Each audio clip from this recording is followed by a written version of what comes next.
Sungguh tega. Aku sekarat di rumah sakit, suami justru menggunakan uang tabunganku untuk membuat pesta pernikahan dengan selingkuhannya. Aku berikan kejutan besar yang membuat mereka semua menangis menyesal.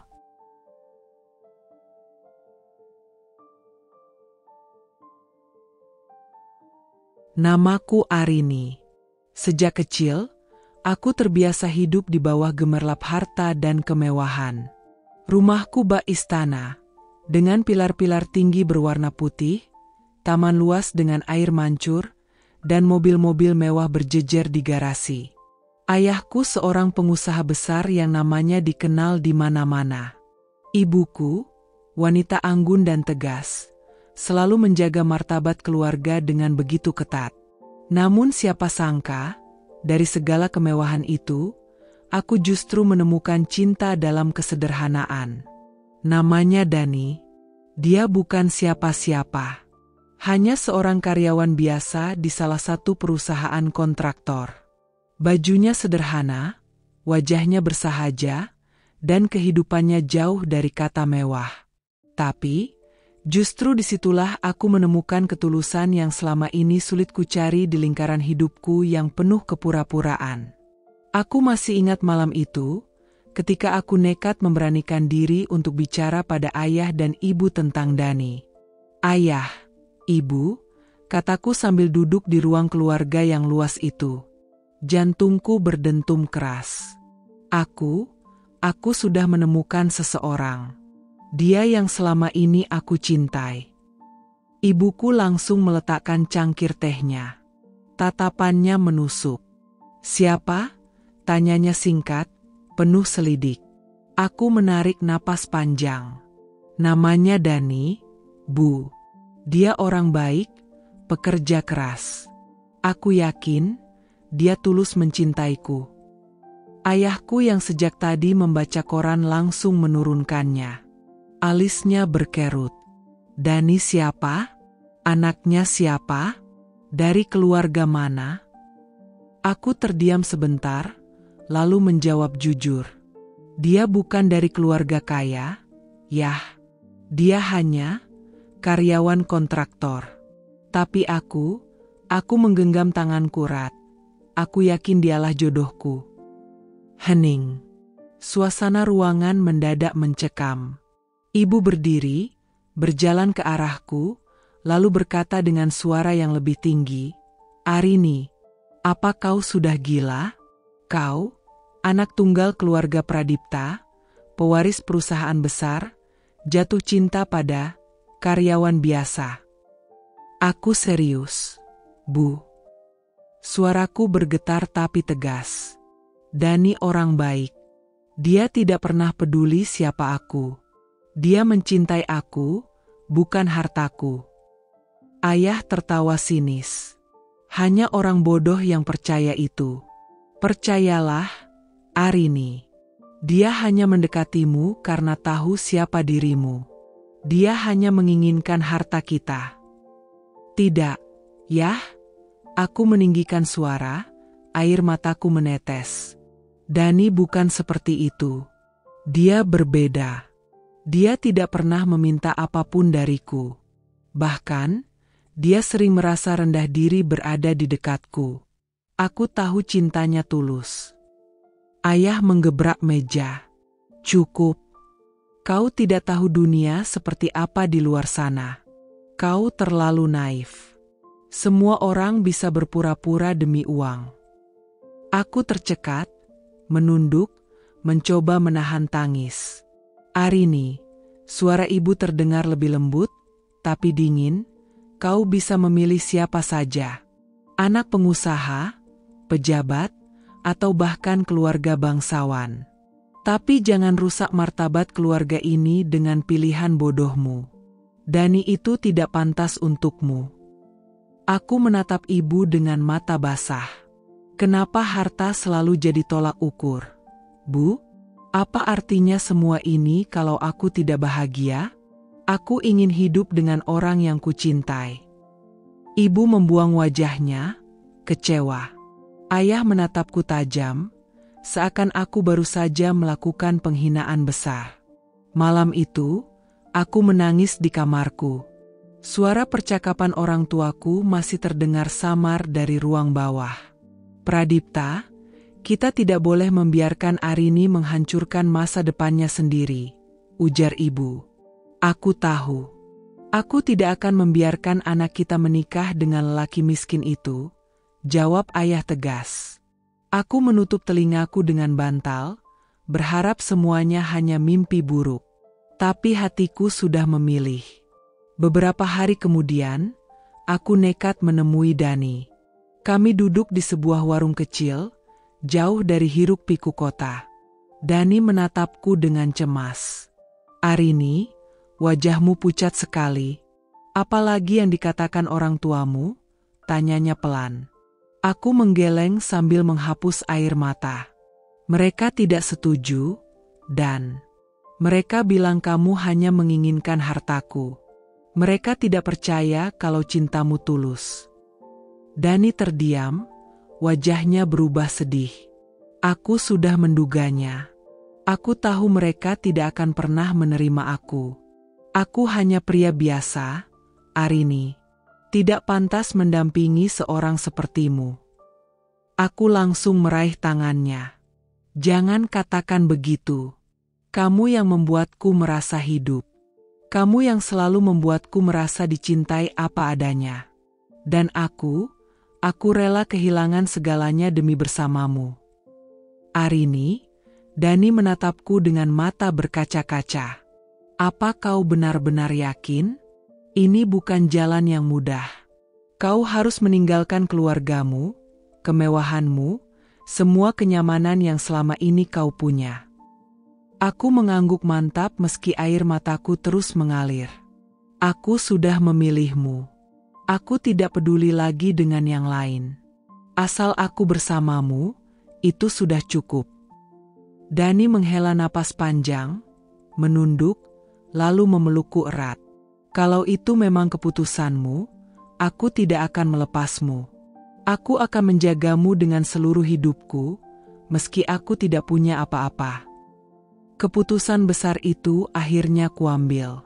Suatu malam, aku berkemas diam-diam. Gaun-gaun mewah, perhiasan, semua kutinggalkan. Aku hanya membawa beberapa baju sederhana dan kenangan masa kecilku. Saat aku melewati ruang tamu, ayahku muncul. "Arini," suaranya bergema, membuat langkahku terhenti. Aku menoleh dengan mata berkaca-kaca. Ayah berdiri dengan wajah merah menahan marah. "Kau benar-benar mau pergi demi lelaki itu?" Aku menggenggam koperku erat. "Maafkan aku, Yah. Aku mencintainya. Aku tidak bisa hidup tanpa dia." "Kalau kau pergi malam ini," suara ayah bergetar penuh emosi, "anggap saja kau bukan lagi anakku." Tubuhku lunglai, hatiku hancur mendengar kalimat itu. Tapi aku sudah mantap. Kalau itu harga yang harus kubayar demi cintaku, aku rela, Yah. Aku berjalan melewati ayah, dengan air mata bercucuran. Ibu muncul dari tangga, menangis tapi tidak berusaha menahanku. Hanya menatapku dengan kecewa mendalam. Dan malam itu, aku benar-benar pergi. Aku menikah dengan Dani secara sederhana. Hanya dengan saksi beberapa orang, tanpa pesta mewah, tanpa restu orang tua. Di sebuah rumah kontrakan kecil, kami memulai hidup baru. Tempat itu jauh dari kemegahan rumahku dulu. Atapnya bocor, lantainya dingin, dan dindingnya retak. Tapi anehnya, aku merasakan kebahagiaan yang tidak pernah kurasakan sebelumnya. Dani menggenggam tanganku sambil tersenyum. "Mulai hari ini, kita mungkin tidak punya banyak. Tapi kita punya satu sama lain. Dan itu sudah cukup." Aku menatapnya dengan mata berkaca-kaca, lalu mengangguk. "Ya, Dan. Kita cukup bahagia, karena kita memiliki satu sama lain." Beberapa bulan setelah menikah, aku mulai terbiasa dengan kehidupan baruku. Rumah kontrakan mungil kami memang jauh dari kata mewah. Dindingnya tipis, atapnya kadang berderak bila hujan turun deras. Dapur sempit dengan kompor 2 tungku menjadi tempatku menghabiskan waktu, mencoba memasak meski sering gosong. Namun, di sanalah aku menemukan kebahagiaan yang dulu tak pernah kurasakan di rumah megah orang tuaku. Setiap pagi, Dani berangkat kerja dengan kemeja sederhana yang sudah mulai memudar warnanya. Aku menyiapkan sarapan seadanya, kadang hanya nasi goreng sisa semalam, atau roti dengan selai murahan. Tapi Dani selalu memakannya dengan senyum tulus. "Enak sekali, Rin," katanya sambil menyendok nasi gorengku yang masih lengket. Aku tersenyum kecil. "Kamu tidak perlu memuji terus, Dan. Aku tahu nasi goreng ini terlalu asin." Dani terkekeh. "Tapi aku tetap suka. Asal kamu yang masak, semuanya terasa enak." Kalimat itu selalu berhasil membuatku lupa pada kekurangan hidup kami. Aku merasa dicintai. Aku merasa dipilih bukan karena harta, tapi karena aku adalah aku. Namun, semakin hari, aku mulai merasakan hal yang berbeda. Dani pulang semakin larut. Wajahnya letih, kemejanya basah oleh keringat. Aku sering menunggu dengan mata sembab karena tertidur di sofa, sementara makanan yang kusiapkan sudah dingin. Suatu malam, aku tak tahan lagi. "Dan," panggilku pelan saat ia baru saja membuka pintu dengan langkah gontai. "Kenapa kamu pulang larut sekali? Sudah beberapa hari begini terus." Dani menaruh tas kerjanya, lalu menghela napas panjang. "Maaf, Rin. Aku harus lembur. Banyak proyek yang harus aku tangani. Aku tidak ingin kamu kekurangan." Aku mendekat, menatap wajahnya yang letih. "Tapi aku tidak butuh banyak, Dan. Aku hanya butuh kamu di sini. Kita tidak harus hidup mewah. Kenapa kamu memaksakan diri begini?" Dani menunduk, menggenggam tanganku. "Aku ingin jadi suami yang baik, Rin. Aku ingin membuktikan kalau aku bisa membahagiakanmu. Aku tidak mau orang tuamu benar.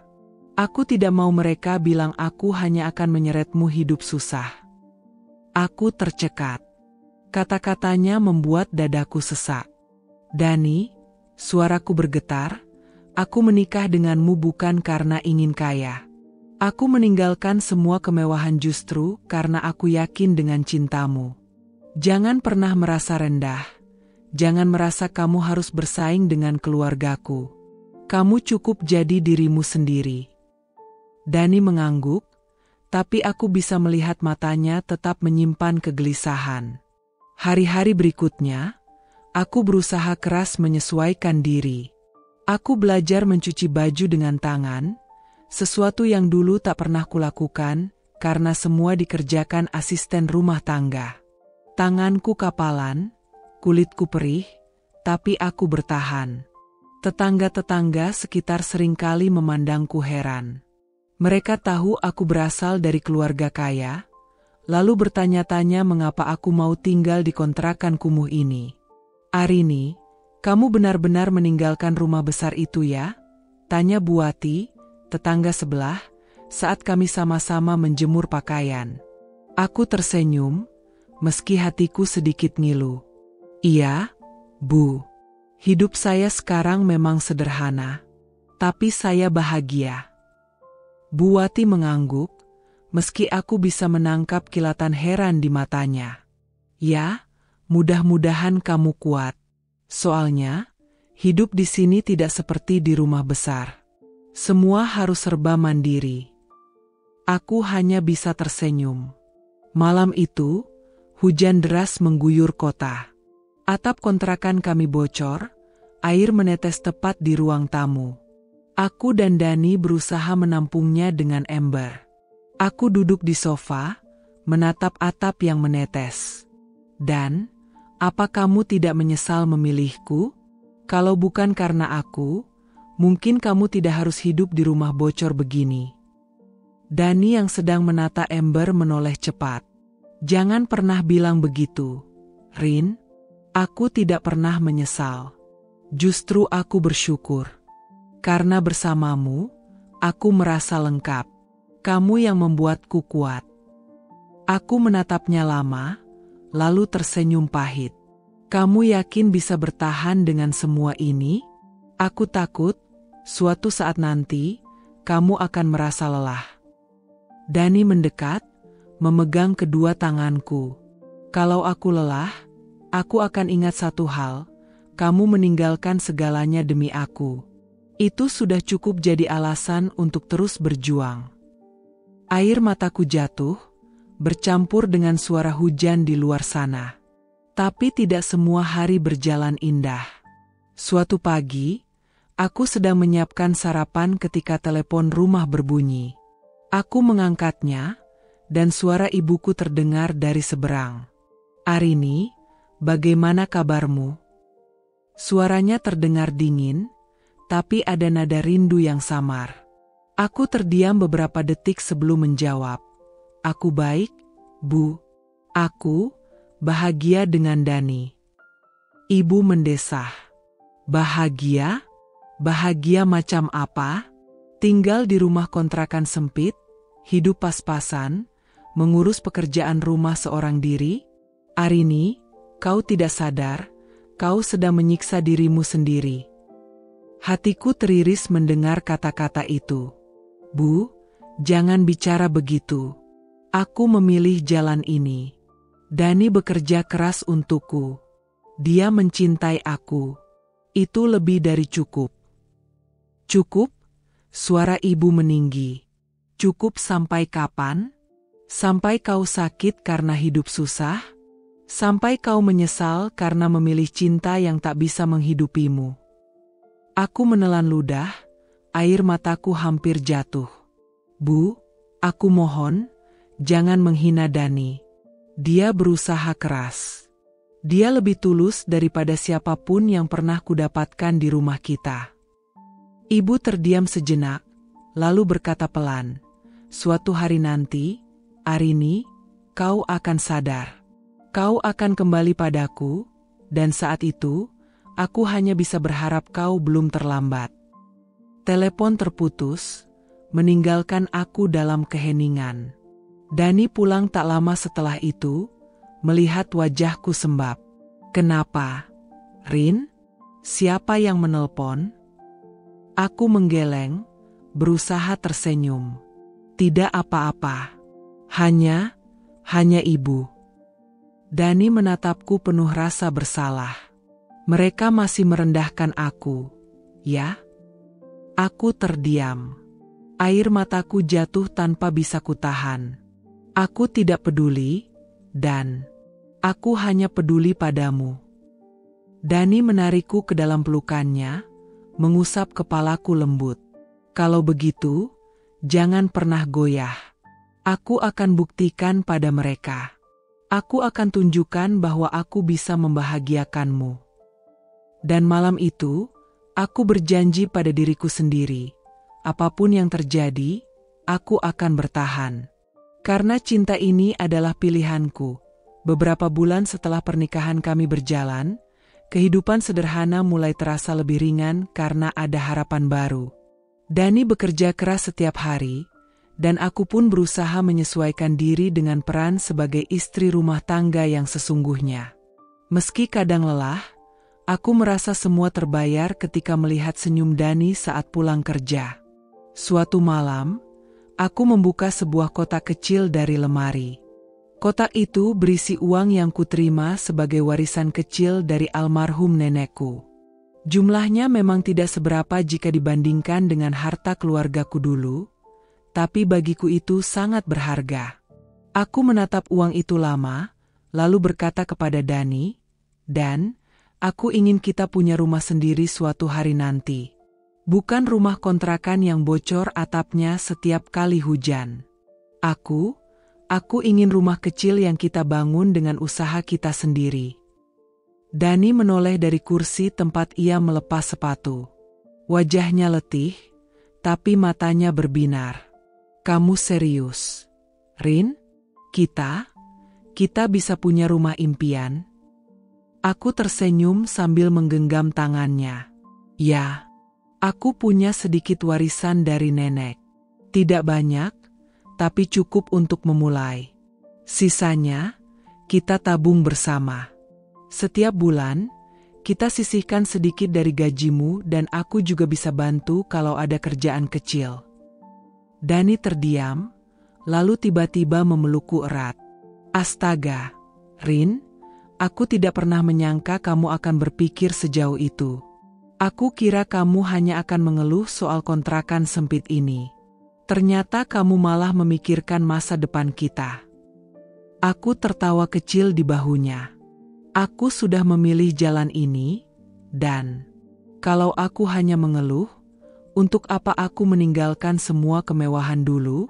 Aku ingin kita membangun sesuatu bersama, meski kecil, tapi milik kita sendiri.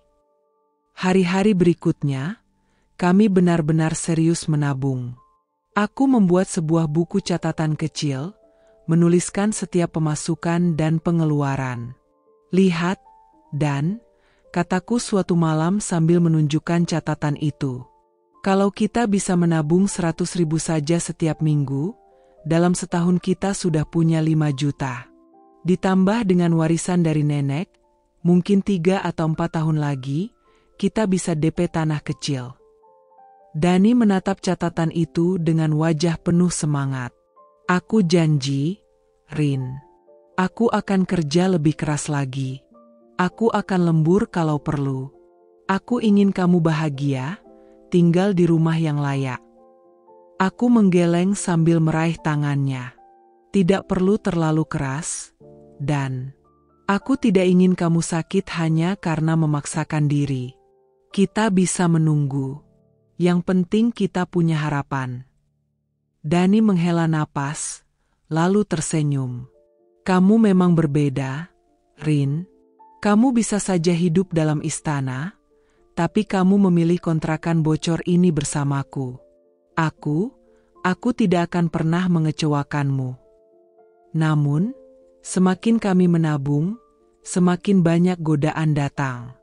Suatu sore, aku sedang menyapu halaman kontrakan ketika Buati, tetangga sebelah, mendekat. Arini, aku dengar kamu dan suami lagi rajin menabung. Ya? Katanya mau beli rumah. Aku tersenyum malu. Iya, Bu. Kami berusaha sedikit demi sedikit. Tidak tahu kapan bisa terwujud, tapi semoga ada jalan. Buati menggeleng dengan nada setengah mengejek. Aduh, Rin, hidup itu jangan mimpi terlalu tinggi. Suamimu gajinya kecil. Mana bisa bangun rumah? Jangan sampai kamu kecewa di belakang. Dadaku terasa sesak mendengar kata-katanya. Tapi aku tetap berusaha tersenyum. Kami percaya, Bu. Kalau niatnya baik, pasti Tuhan kasih jalan. Buati hanya tertawa kecil sambil melangkah pergi. Tapi kata-katanya menancap di hatiku. Malam itu, aku termenung lama. Saat Dani pulang, ia langsung menyadari ada sesuatu yang salah. Kamu kenapa, Rin? Mukamu muram sekali. Aku menunduk, lalu berkata pelan, Dan, apa menurutmu kita bisa benar-benar punya rumah? Atau itu hanya mimpi? Dani terdiam. Ia duduk di sampingku, lalu menggenggam tanganku erat. Rin, jangan dengarkan orang lain. Mereka tidak tahu apa-apa tentang kita. Aku yakin, kalau kita berusaha, mimpi itu bisa jadi nyata. Tapi kalau butuh waktu lama, kalau sampai bertahun-tahun, apa kamu tidak akan lelah? Tanyaku dengan suara bergetar. Dani menatap mataku dalam-dalam. Selama aku masih punya kamu di sisiku, aku tidak akan lelah. Percayalah, Rin. Rumah itu akan kita miliki. Bukan karena uang, tapi karena cinta kita yang membuat kita terus berjuang. Aku tak kuasa menahan air mata. Dalam hatiku, Aku berjanji akan menjaga api semangat itu tetap menyala, apapun yang terjadi.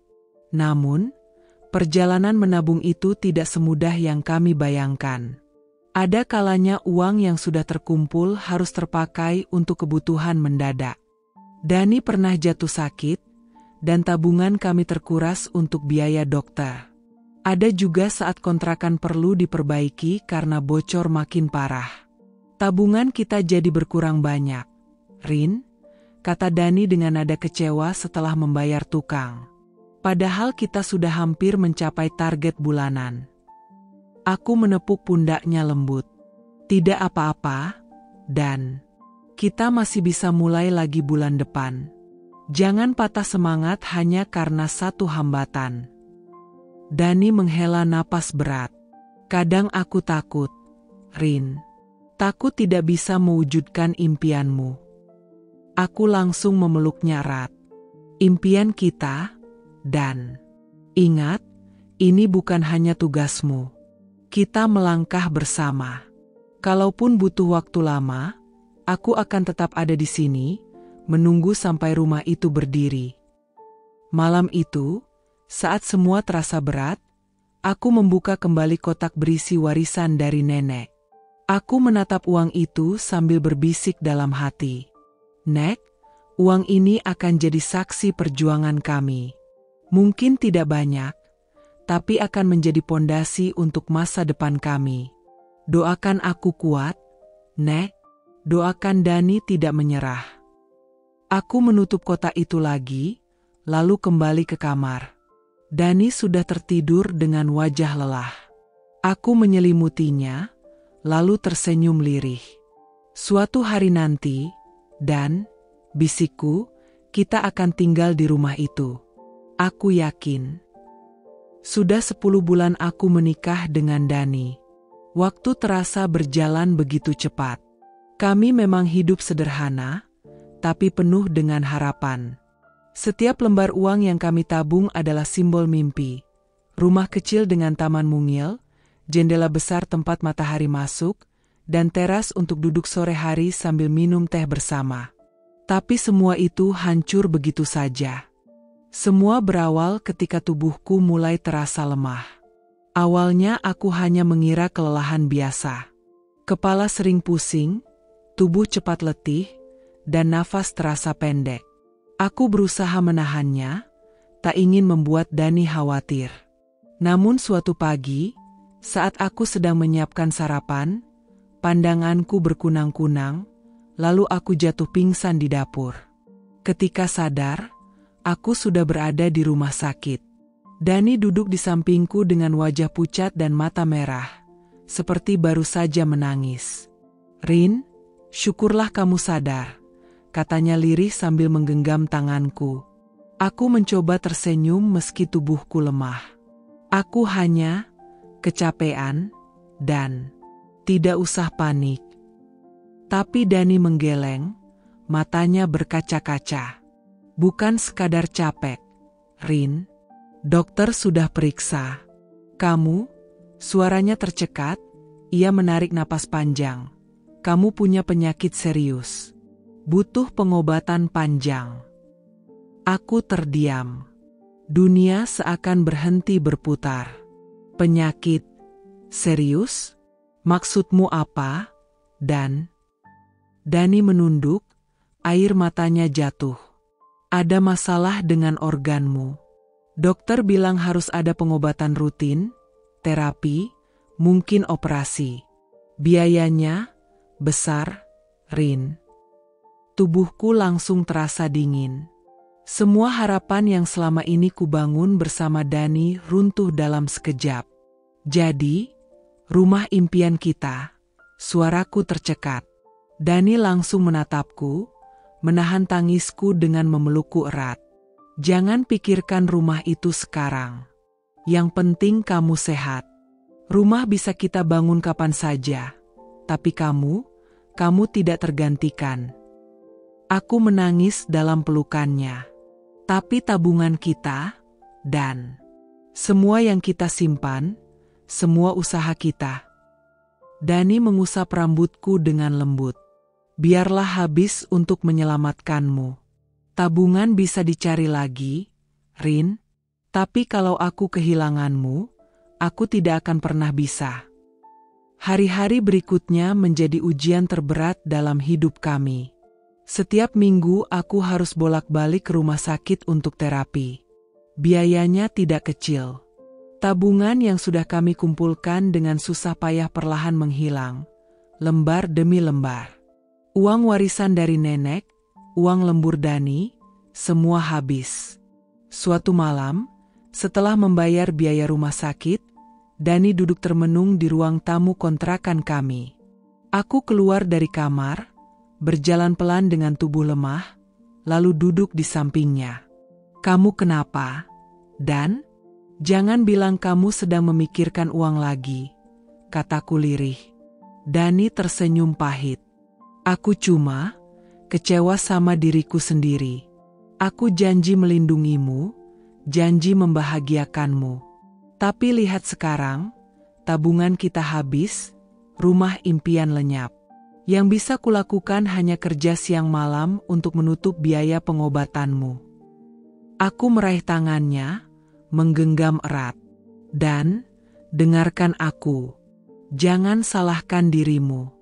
Aku justru bersyukur karena kamu selalu ada di sampingku.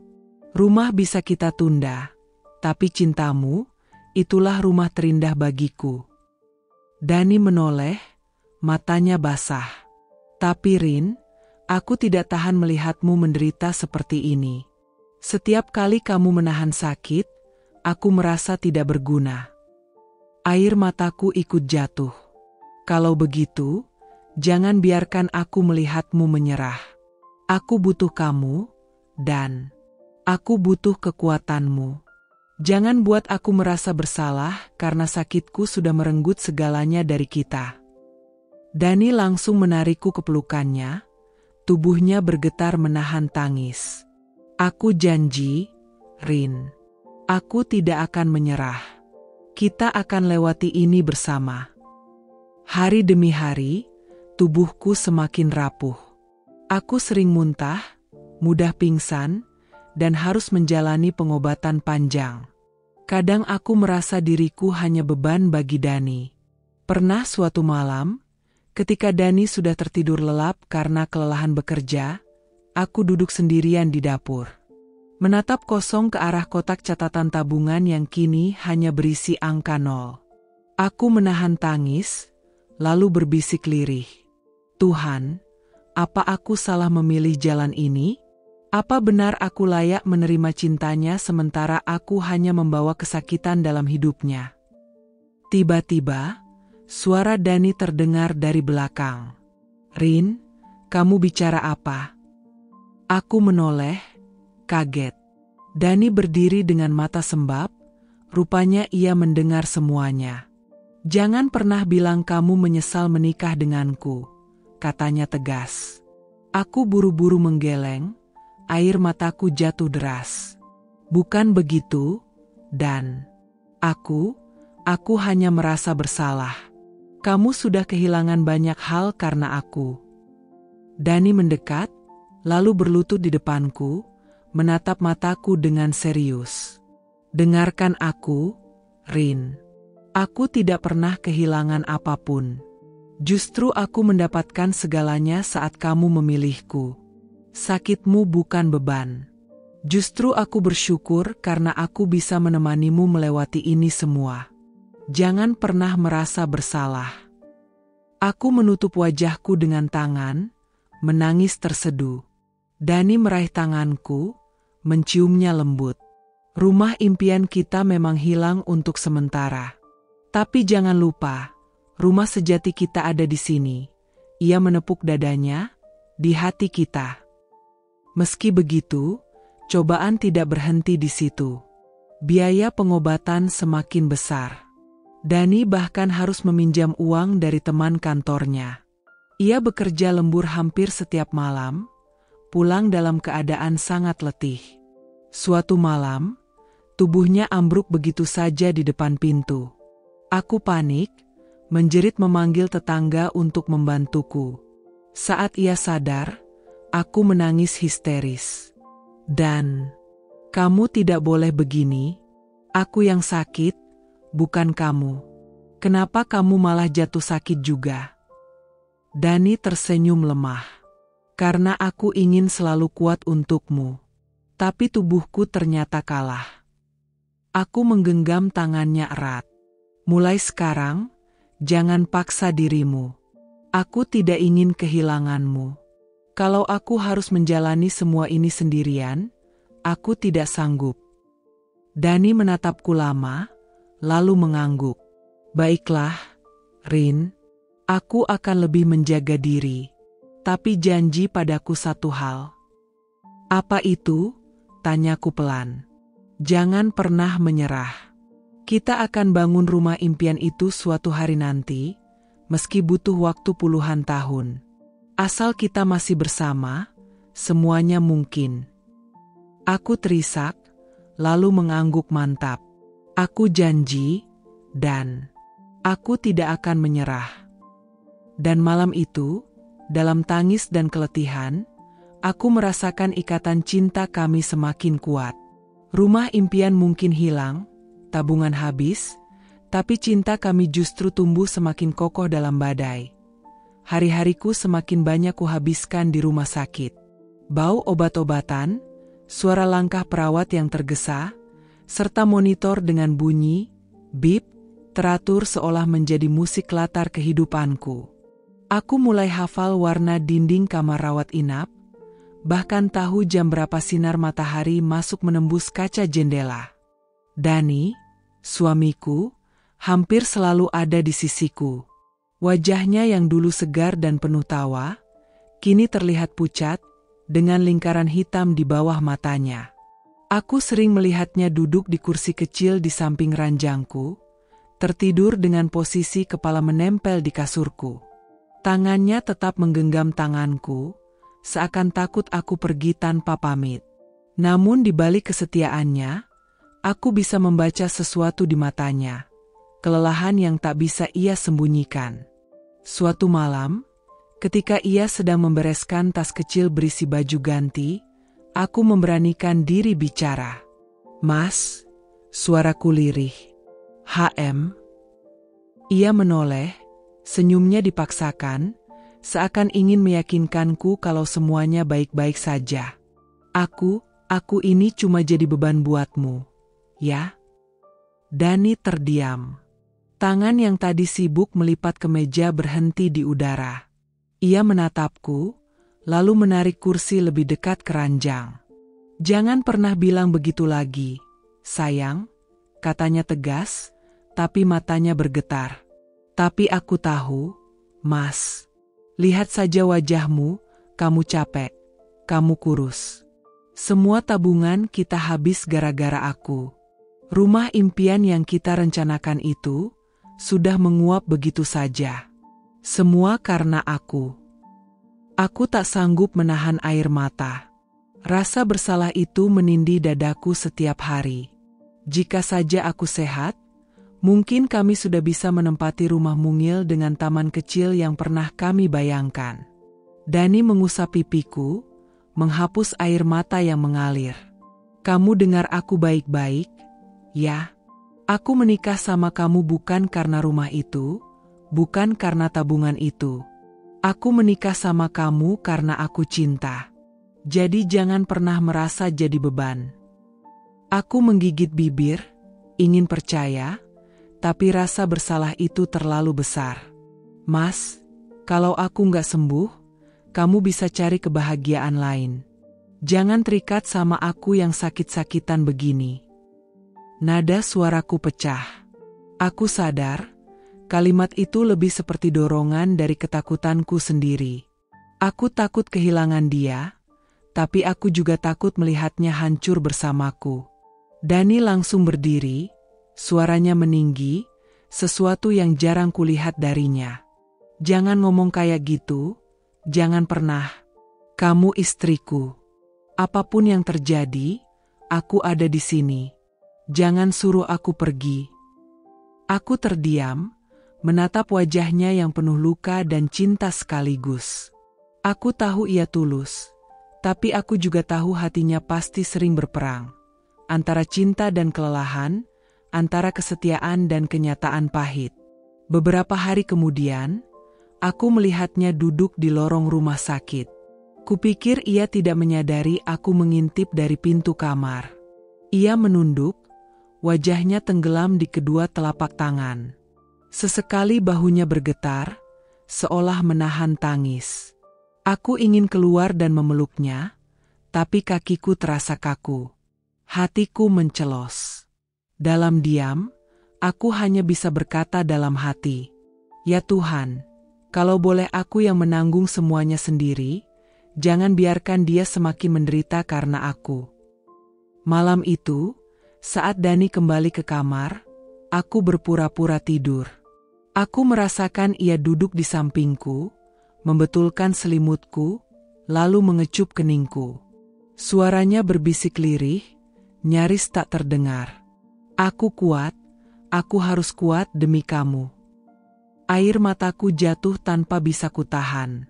Aku ingin sekali bangun, memeluknya, dan berkata aku mencintainya lebih dari segalanya.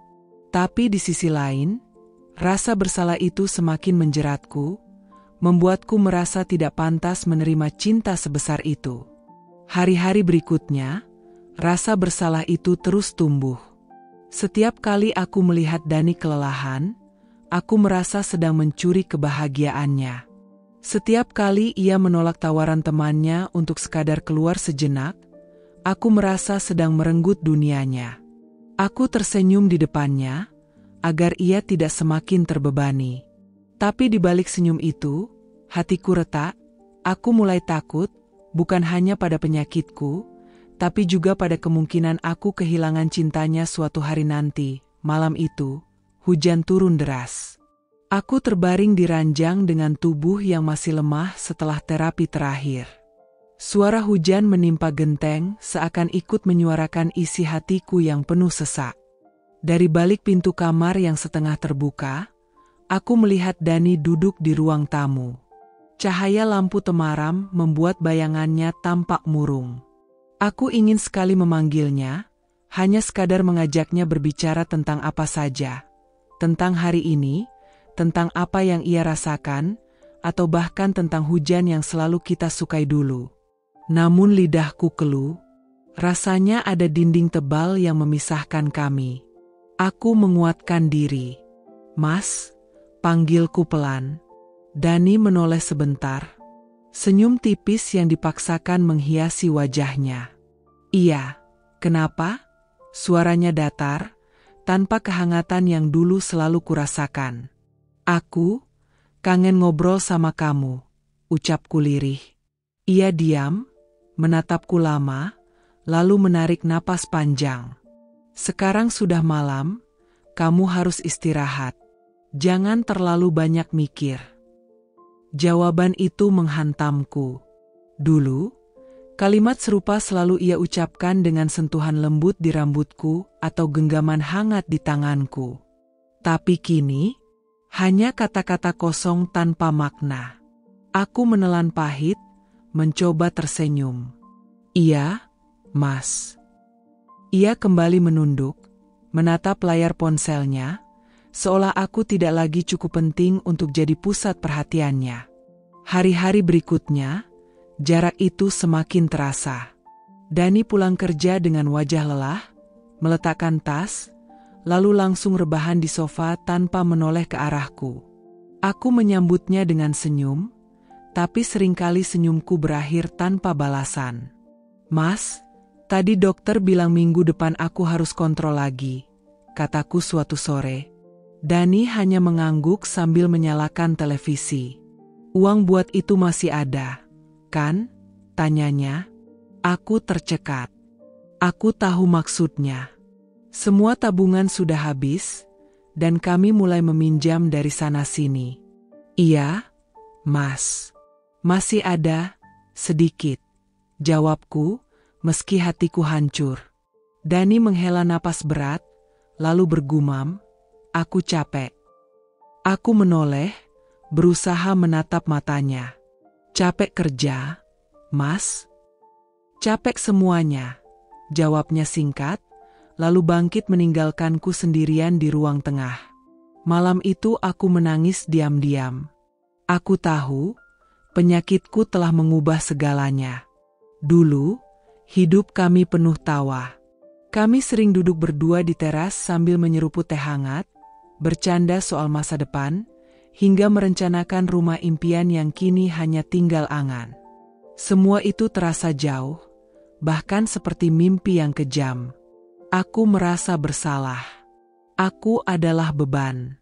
Dani tidak pernah mengucapkannya langsung, tapi sikapnya berbicara lebih lantang daripada kata-kata. Aku mencoba menguatkan diri. Esok paginya, aku memasakkan makanan kesukaannya meski tubuhku gemetar. Saat ia pulang kerja, aku tersenyum lebar. "Mas, aku masakin ayam goreng kesukaanmu," ucapku ceria. Dani duduk, menatap meja makan yang tertata. Ia hanya menghela napas. "Kamu gak usah repot-repot. Aku bisa beli di luar. Tapi aku ingin bikin untukmu," kataku tertahan. "Lain kali aja, ya. Aku gak lapar." Hancur. Hatiku hancur berkeping-keping. Beberapa hari kemudian, aku memberanikan diri bicara. "Mas," suaraku bergetar. "Apa kamu marah sama aku?" Dani terdiam lama, lalu akhirnya berkata, "Aku gak marah." "Tapi, kenapa kamu berubah?" Air mataku jatuh tanpa bisa kutahan. "Aku cuma lelah, Dira. Hidup kita nggak seperti yang aku bayangkan. Aku kerja banting tulang, pulang rumah harus mikirin biaya berobat, mikirin utang, mikirin semuanya. Sementara, kamu," ia menghentikan kalimatnya. "Sementara aku cuma sakit." "Gitu?" potongku dengan suara pecah. Dani mengusap wajahnya frustasi. "Aku nggak bermaksud gitu. Tapi itu yang aku dengar." Keheningan menusuk di antara kami. Aku menangis, sementara Dani hanya menunduk, tak lagi meraih tanganku seperti dulu. Sejak percakapan itu, Dani semakin dingin. Ia jarang tidur di sampingku. Kadang ia memilih sofa dengan alasan supaya aku bisa tidur lebih nyaman. Aku tahu itu hanya alasan. Aku merasa kehilangan suamiku padahal ia masih ada di rumah. Yang lebih menyakitkan, aku mulai takut kehilangan diriku sendiri. Perempuan yang dulu ceria, penuh mimpi, kini hanya bayangan yang rapuh. Malam demi malam aku berdoa, "Ya Allah, jangan biarkan aku membenci laki-laki yang dulu kucintai. Jangan biarkan aku merasa ditinggalkan saat aku paling membutuhkan dia." Tapi entah sampai kapan aku bisa bertahan. Jurang itu makin melebar, dan aku tidak tahu apakah kami masih bisa menyeberanginya bersama. Malam itu, aku duduk di ruang tamu dengan selimut yang membungkus tubuhku rapat-rapat. Jam di dinding sudah lewat tengah malam, tapi Dani belum juga pulang. Telepon genggamku berkali-kali kucoba hubungi nomornya, tapi selalu masuk ke kotak suara. Ada rasa cemas, ada rasa takut, tapi lebih dari itu, ada sesuatu yang menekan dadaku, membuatku sulit bernapas. Aku menunggu dalam sunyi, hanya ditemani bunyi detik jam yang terdengar semakin keras. Hingga akhirnya, suara pintu dibuka pelan. Dani masuk, dengan kemeja kusut dan wajah yang jelas menyimpan kegugupan. Yang paling menusukku adalah aroma parfum asing yang menyeruak, bukan milikku, bukan milik kami. Wangi bunga yang manis menusuk hidungku. Aku berdiri dengan tubuh gemetar. "Dani," suaraku parau, "dari mana kamu?" Ia terkejut melihatku masih terjaga. "Kenapa belum tidur? Kamu kan harus istirahat. Jangan bikin sakitmu makin parah," katanya cepat, mencoba mengalihkan. Aku menatapnya tajam, meski mataku berair. "Aku sudah menunggu dari tadi. Kamu tahu jam berapa sekarang? Dan, apa ini?" Aku melangkah mendekat, mencium jelas wangi parfum di bajunya. Ini bukan parfumku. Kamu pakai parfum siapa? Dani menghela napas panjang, matanya berputar ke langit-langit seakan tak sabar. Kamu mulai lagi, ya? Selalu curiga, selalu menuduh. Aku ini sudah capek, pulang malam kerja, masih juga dihadapkan dengan pertanyaan kayak gini. Aku nggak menuduh, Dani, suaraku bergetar, tapi aku bisa cium. Wangi ini bukan punyaku.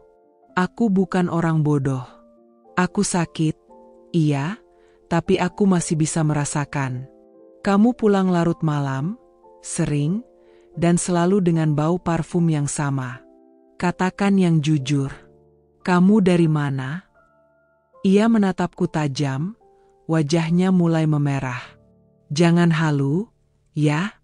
Penyakitmu itu sudah bikin kamu overthinking.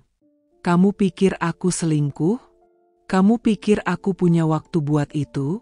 Aku kerja banting tulang, buat biaya rumah sakitmu, buat obatmu, dan sekarang kamu balas aku dengan tuduhan murahan kayak gini. Aku tercekat. Kata-katanya seperti pisau yang menusuk jantungku. Jadi aku salah kalau curiga? Aku salah kalau pengen tahu kamu kemana? Aku istrimu, Dani. Aku hanya takut kehilanganmu. Aku butuh kamu. Dani mengibaskan tangannya kasar. Aku capek. Ngerti nggak? Capek dengerin kamu nangis tiap malam. Capek dengerin kamu merengek, curiga tanpa alasan. Kalau aku pulang malam, itu karena kerja. Kalau bajuku ada bau apapun, mungkin dari orang kantor, mungkin dari kendaraan umum, apa aja bisa. Jangan-jangan kamu emang sengaja cari masalah biar aku kasihan. Aku menutup mulutku dengan tangan, air mataku pecah. Kamu tega bilang begitu? Aku sengaja sakit biar kamu kasihan? Astaga, Dani, aku nggak pernah minta sakit ini. Aku nggak pernah minta jadi beban. Aku juga ingin sembuh. Aku ingin normal. Aku ingin bisa jadi istri yang melayani suaminya. Tapi tubuhku nggak mampu. Suara tangisku pecah, tapi Dani justru mengalihkan pandangan, seakan muak melihatku. Sudahlah, aku nggak mau debat. Aku capek. Aku mau tidur. Ia melangkah menuju kamar, meninggalkanku terisak sendirian di ruang tamu. Tubuhku lunglai, aku jatuh terduduk di sofa, meremas dada yang terasa sesak. Malam itu, aku sadar, ada jurang besar yang mulai terbuka di antara kami. Keesokan paginya, aku mencoba bersikap biasa. Kulempar senyum, kutatap Dani dengan harapan masih ada sisa kehangatan. Dani, maaf kalau semalam aku salah bicara. Aku hanya khawatir. Tapi ia bahkan tak menoleh. Ia sibuk dengan sarapan yang kubuat seadanya. Sudah, nggak usah dibahas. Fokus aja ke kesehatanmu, katanya datar, dingin. Aku menggigit bibir, menahan sakit. Hatinya sudah berubah. Aku bisa merasakannya. Hari-hari berikutnya, kecurigaanku semakin besar. Dani semakin sering pulang larut, dengan alasan lembur. Teleponku jarang diangkat. Dan setiap kali ia pulang, wangi parfum itu selalu sama. Aroma manis yang menusuk, aroma yang kini jadi penanda luka bagiku. Suatu malam, aku memberanikan diri lagi. Dani, aku mohon, kalau memang ada orang lain, bilang saja. Jangan siksa aku dengan kebohongan. Ia menatapku dengan kemarahan yang ditahan. Kamu ini ya, nggak pernah bosan nuduh? Mau aku sumpah segala? Aku ini manusia, aku punya batas. Kalau kamu terus begini, aku bisa benar-benar pergi. Ngerti? Kata-kata itu membuatku terdiam. Aku bisa benar-benar pergi. Ancaman itu lebih menakutkan daripada apapun. Aku menunduk, terisak tanpa suara. Aku takut kehilangan, Tapi di sisi lain, aku takut kenyataan yang lebih pahit. Bahwa aku sudah kehilangannya sejak lama, hanya saja tubuhnya masih tinggal di rumah ini. Malam demi malam, aku semakin terpuruk. Rasa sakit di tubuhku kini bercampur dengan sakit di hati. Aku mulai bertanya pada diriku sendiri, apakah aku masih layak dicintai? Apakah sakit ini telah membuatku kehilangan segalanya, termasuk cinta Dani? Dan di sudut hati kecilku, ada suara lirih yang berbisik. Dani sudah bukan milikmu. Ia telah pergi, hanya kau yang belum berani mengakui. Hari itu aku hanya ingin meminjam ponsel Dani sebentar. Sekadar untuk memesan makanan online karena ponselku kehabisan baterai. Ia sedang mandi, dan tanpa banyak pikir aku meraih ponselnya yang tergeletak di meja. Namun, begitu layar menyala, sebuah notifikasi pesan masuk terpampang jelas. Aku tak sabar menunggu hari kita bersama. Kalimat itu begitu singkat, tapi mampu membuat dadaku seketika sesak. Jantungku berdegup tak karuan, tangan gemetar hebat seolah seluruh dunia runtuh menimpaku. Aku tahu, itu bukan pesan kerja, bukan pesan teman. Kalimat itu penuh gairah, penuh rindu, yang jelas bukan ditujukan pada seorang istri yang sedang berjuang sembuh di rumah. Aku terpaku, nafasku tercekat. Ponsel itu hampir terjatuh dari tanganku. Ya Tuhan, jadi ini alasannya, bisikku lirih, suara tercekat oleh tangis yang kutahan. Suara air dari kamar mandi terdengar begitu jelas, sementara kepalaku dipenuhi ribuan pertanyaan. Siapa dia? Sejak kapan? Apakah benar dugaanku selama ini? Aku duduk di tepi ranjang, menunduk, memeluk ponsel itu seakan benda itu adalah bukti nyata yang menusuk jantungku.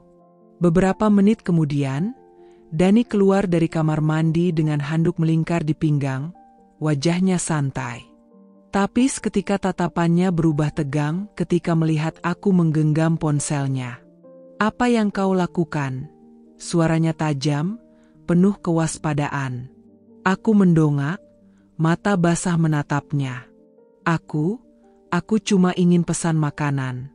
Tapi pesan ini muncul, aku menunjukkannya, tangan gemetar. Wajah Dani seketika mengeras. Ia melangkah cepat, meraih ponselnya dari tanganku. Jangan seenaknya membuka ponselku, bentaknya. Aku terdiam, bibirku bergetar. Aku tidak berniat membuka, aku hanya melihat, dan sekarang aku ingin tahu, siapa dia. Dani terdiam sejenak, lalu mendengus, berusaha tenang. Kau salah paham. Itu cuma pesan iseng dari teman kerja.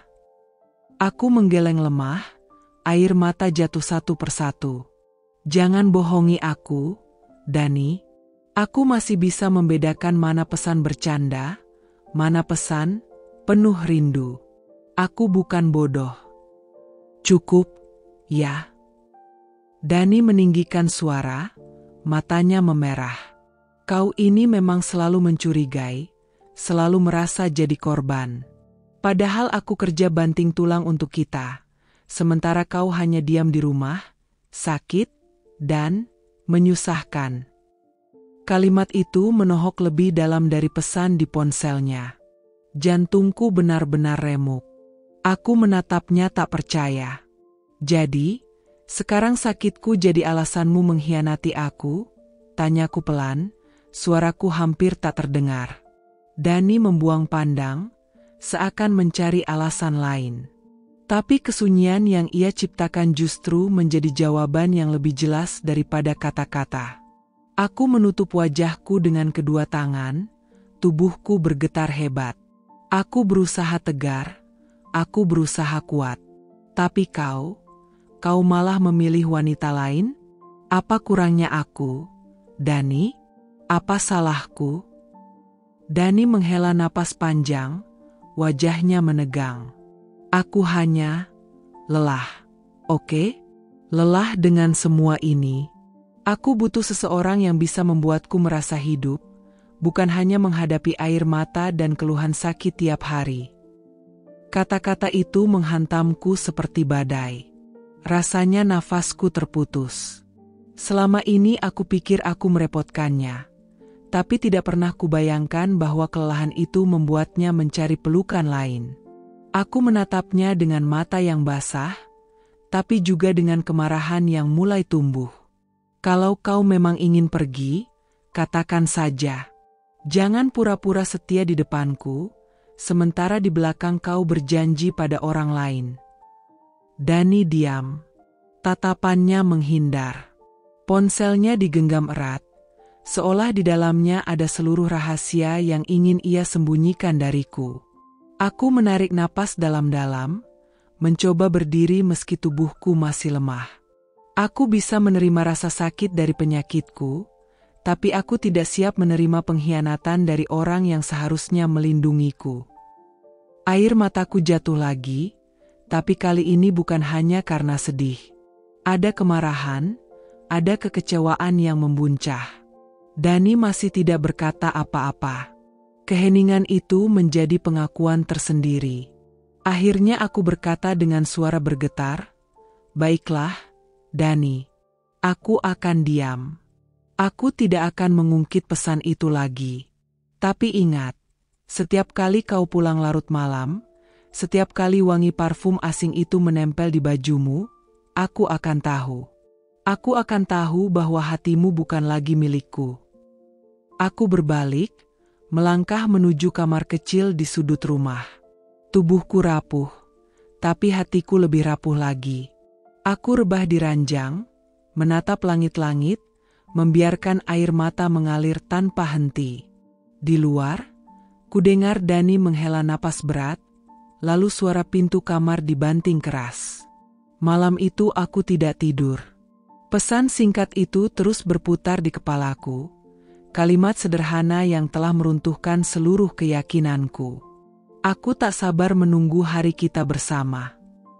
Dan aku tahu, sejak malam itu, rumah ini tak lagi sama. Aku kembali merasakan sesak yang menusuk dada, kali ini lebih parah dari sebelumnya. Tubuhku terasa ringan sekaligus berat, seakan tak ada lagi tenaga untuk sekadar duduk. Nafasku terengah-engah, dan aku tahu, aku harus kembali ke rumah sakit. Hari itu hujan deras mengguyur kota. Ambulans membawa tubuhku yang lemah ke ruang gawat darurat. Lampu-lampu di langit-langit lorong rumah sakit berkelebat di mataku yang setengah tertutup. Aku mendengar samar suara perawat memanggil namaku, menanyakan kondisiku, lalu hilang lagi dalam kantuk obat dan rasa sakit yang menusuk. Ketika aku membuka mata, aku sudah berada di ruang perawatan. Jarum infus menusuk tanganku, selang oksigen menempel di hidungku. Ruangan itu sepi. Hanya ada suara detak mesin monitor yang monoton, mengingatkanku bahwa hidupku masih tersisa, meski rapuh. Aku menoleh ke arah pintu, berharap Dani duduk di kursi seperti biasanya, menggenggam tanganku. Tapi yang ada hanyalah kursi kosong. Meja samping ranjang pun hanya berisi botol air mineral dan beberapa obat, tanpa bunga atau makanan yang biasanya dibawakan orang untuk menjenguk. Aku menelan ludah. Perasaan sepi itu menghantamku lebih keras daripada sakit di tubuhku. Aku mencoba menenangkan diri. Mungkin Dani masih di jalan. Mungkin ia sedang sibuk bekerja, atau ada urusan penting yang harus ia selesaikan. Aku mencoba meyakinkan diriku sendiri. Jam dinding menunjukkan pukul 7 malam. Tidak ada tanda-tanda Dani. Pintu akhirnya terbuka pukul 8:30. Dani masuk dengan langkah tergesa, jaketnya masih basah oleh sisa hujan. Tapi aku bisa mencium wangi parfum yang asing, sama sekali bukan milikku. Aroma yang manis menusuk hidung, membuatku ingin muntah. Sayang, suaranya terdengar tergesa, seperti orang yang baru saja mengingat sesuatu. Maaf aku telat. Tadi ada kerjaan mendadak. Aku tersenyum tipis, meski perasaanku koyak. Tidak apa-apa. Aku hanya kangen. Suaraku parau. Dani mendekat, duduk di kursi kosong, lalu menggenggam tanganku sebentar. Tapi genggamannya dingin, tidak selembut dulu. Ia mengeluarkan ponselnya, mengetik sesuatu, lalu kembali memasukkannya ke saku. Dokternya bilang apa? Tanyanya datar. Katanya aku harus dirawat lebih lama. Tubuhku butuh istirahat total. Oh, Dani hanya mengangguk singkat, lalu menatap layar TV yang menyala tanpa suara. Aku menunggu percakapan berlanjut, tapi ia diam. Udara di antara kami begitu kaku, seolah-olah aku adalah pasien asing yang kebetulan ditemuinya. Dani, panggilku pelan. Ya? Kalau kamu capek, kamu bisa pulang dulu. Aku nggak apa-apa sendiri. Ia menoleh sebentar, wajahnya datar. Ya, besok aku ada meeting pagi. Jadi aku pulang dulu malam ini. Kamu jaga diri baik-baik. Aku tersenyum pahit. Belum juga 10 menit ia duduk, tapi sudah ingin pergi.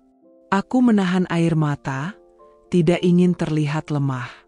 Baik, hati-hati di jalan. Dani berdiri, menepuk tanganku singkat, lalu melangkah keluar. Suara pintu menutup terdengar begitu nyaring, meninggalkan keheningan yang menghancurkan hatiku. Aku menatap langit-langit. Mengapa aku merasa sendirian? Bahkan saat aku masih punya suami, hari-hari berikutnya terasa lebih sunyi. Dani hanya datang sebentar setiap sore, kadang hanya 15 menit, sebelum beralasan ada pekerjaan lain. Kadang, ia bahkan tidak datang sama sekali. Aku mulai memperhatikan sesuatu. Setiap kali ia datang, ia membawa wangi parfum yang sama. Parfum itu manis, mewah, dan asing. Aku yakin, itu bukan milik kami.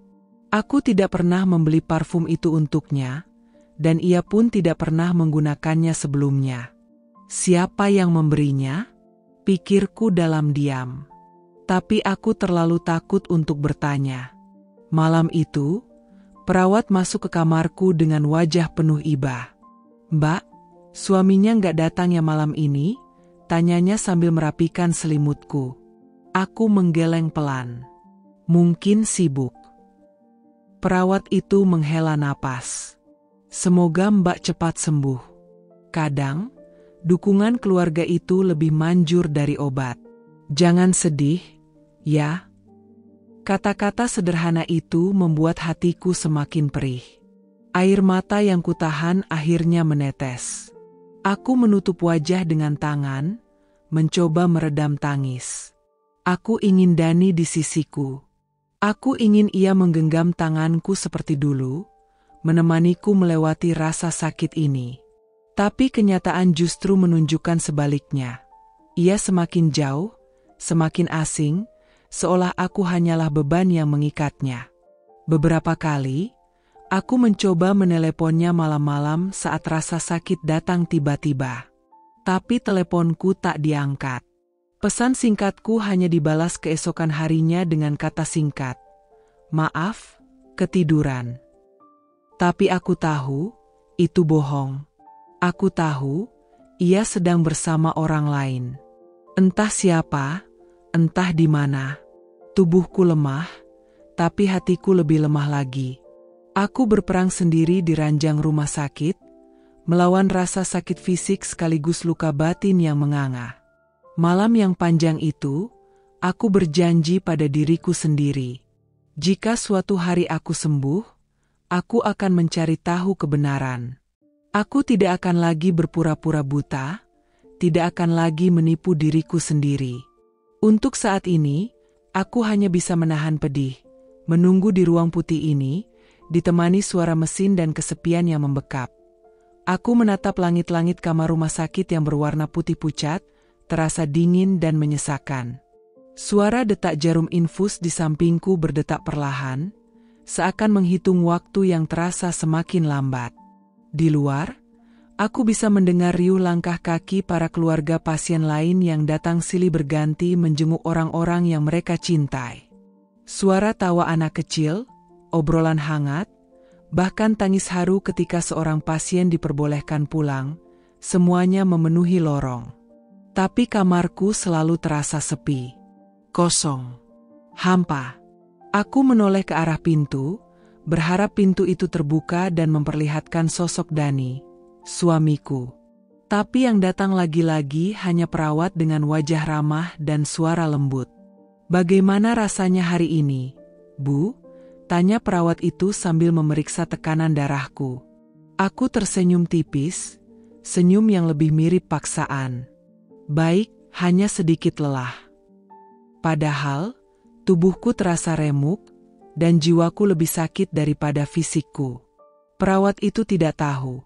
Lelahku bukan hanya karena penyakit, tapi karena hatiku yang sudah terlalu sering diabaikan.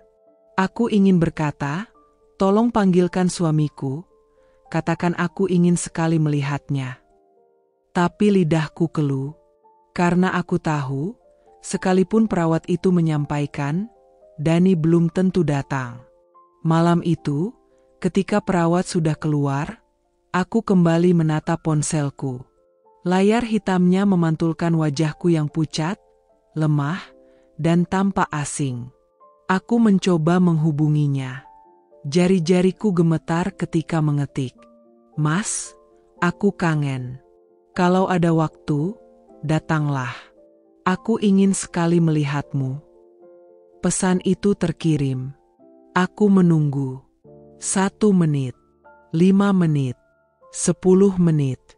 Tidak ada balasan. Aku mencoba menenangkan diri. Mungkin dia sibuk, mungkin ada urusan pekerjaan, mungkin. Tapi dalam hatiku, suara lain berbisik. Atau mungkin dia sedang bersama perempuan itu. Dadaku sesak. Aku memeluk bantal rumah sakit, mencoba menahan air mata, tapi gagal. Tangisku pecah, terisak di tengah kamar sepi. Keesokan paginya, ibuku datang. Wajahnya lelah, matanya sembab, tapi senyum hangatnya tetap berusaha menyemangati. "Nak, bagaimana keadaanmu?" tanyanya sambil mengelus rambutku. Aku menatap ibu, lalu menahan isak. Aku tidak ingin menambah bebannya, tapi aku juga tidak kuat lagi memendam segalanya. "Bu," suaraku lirih. "Kenapa Mas Dani sudah jarang sekali ke sini? Apa aku sudah tidak berarti lagi untuknya?" Ibu terdiam. Sorot matanya berkaca-kaca.